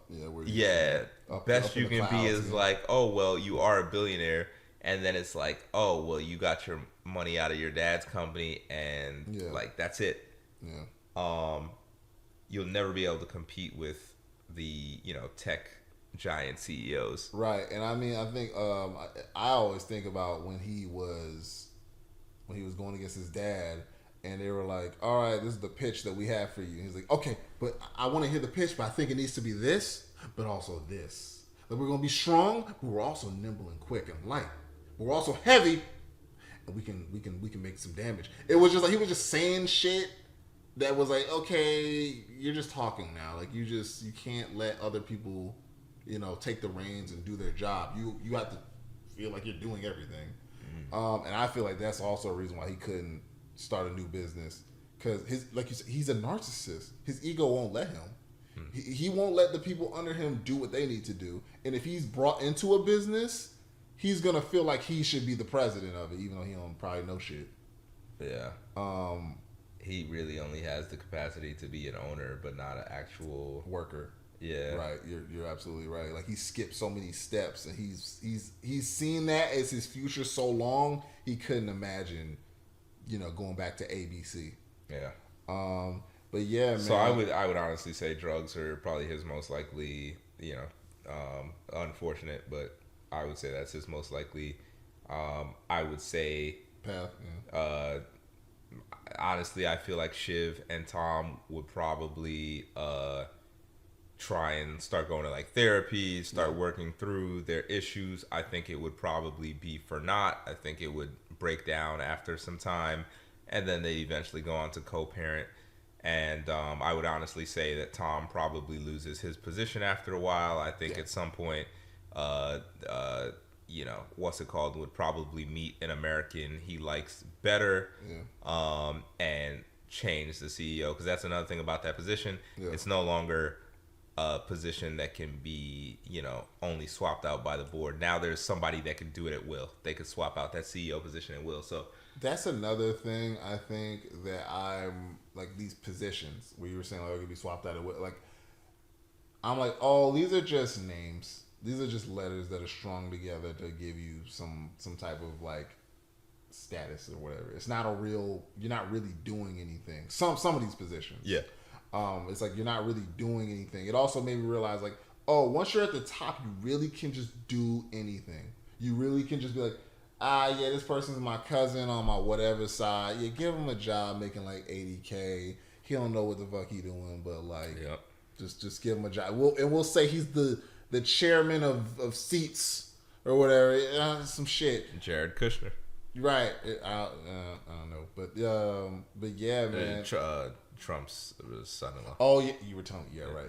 It's just like it don't matter, and it just made me like, wow, this shit is just whatever. But just to wrap up what I was saying, yeah, man, top 5, top 10 show for me. It's a I don't want to say it's a 10 out of 10 show, but I might have to give it to it because I cannot really point to a section of this show and be like, that part was kind of weak though. Or like, I didn't like when they were doing this storyline. There's nothing I can say. I feel that way for this final season, but I would have to go back and think through the other seasons. Yeah, I don't want to, like you were saying, like you got to go through. I got to go, but off rip, I cannot think of anything where I was like, I was not having a good time when this was happening. Mm-hmm. This show has had me on the edge of my seat from day one. Mm-hmm.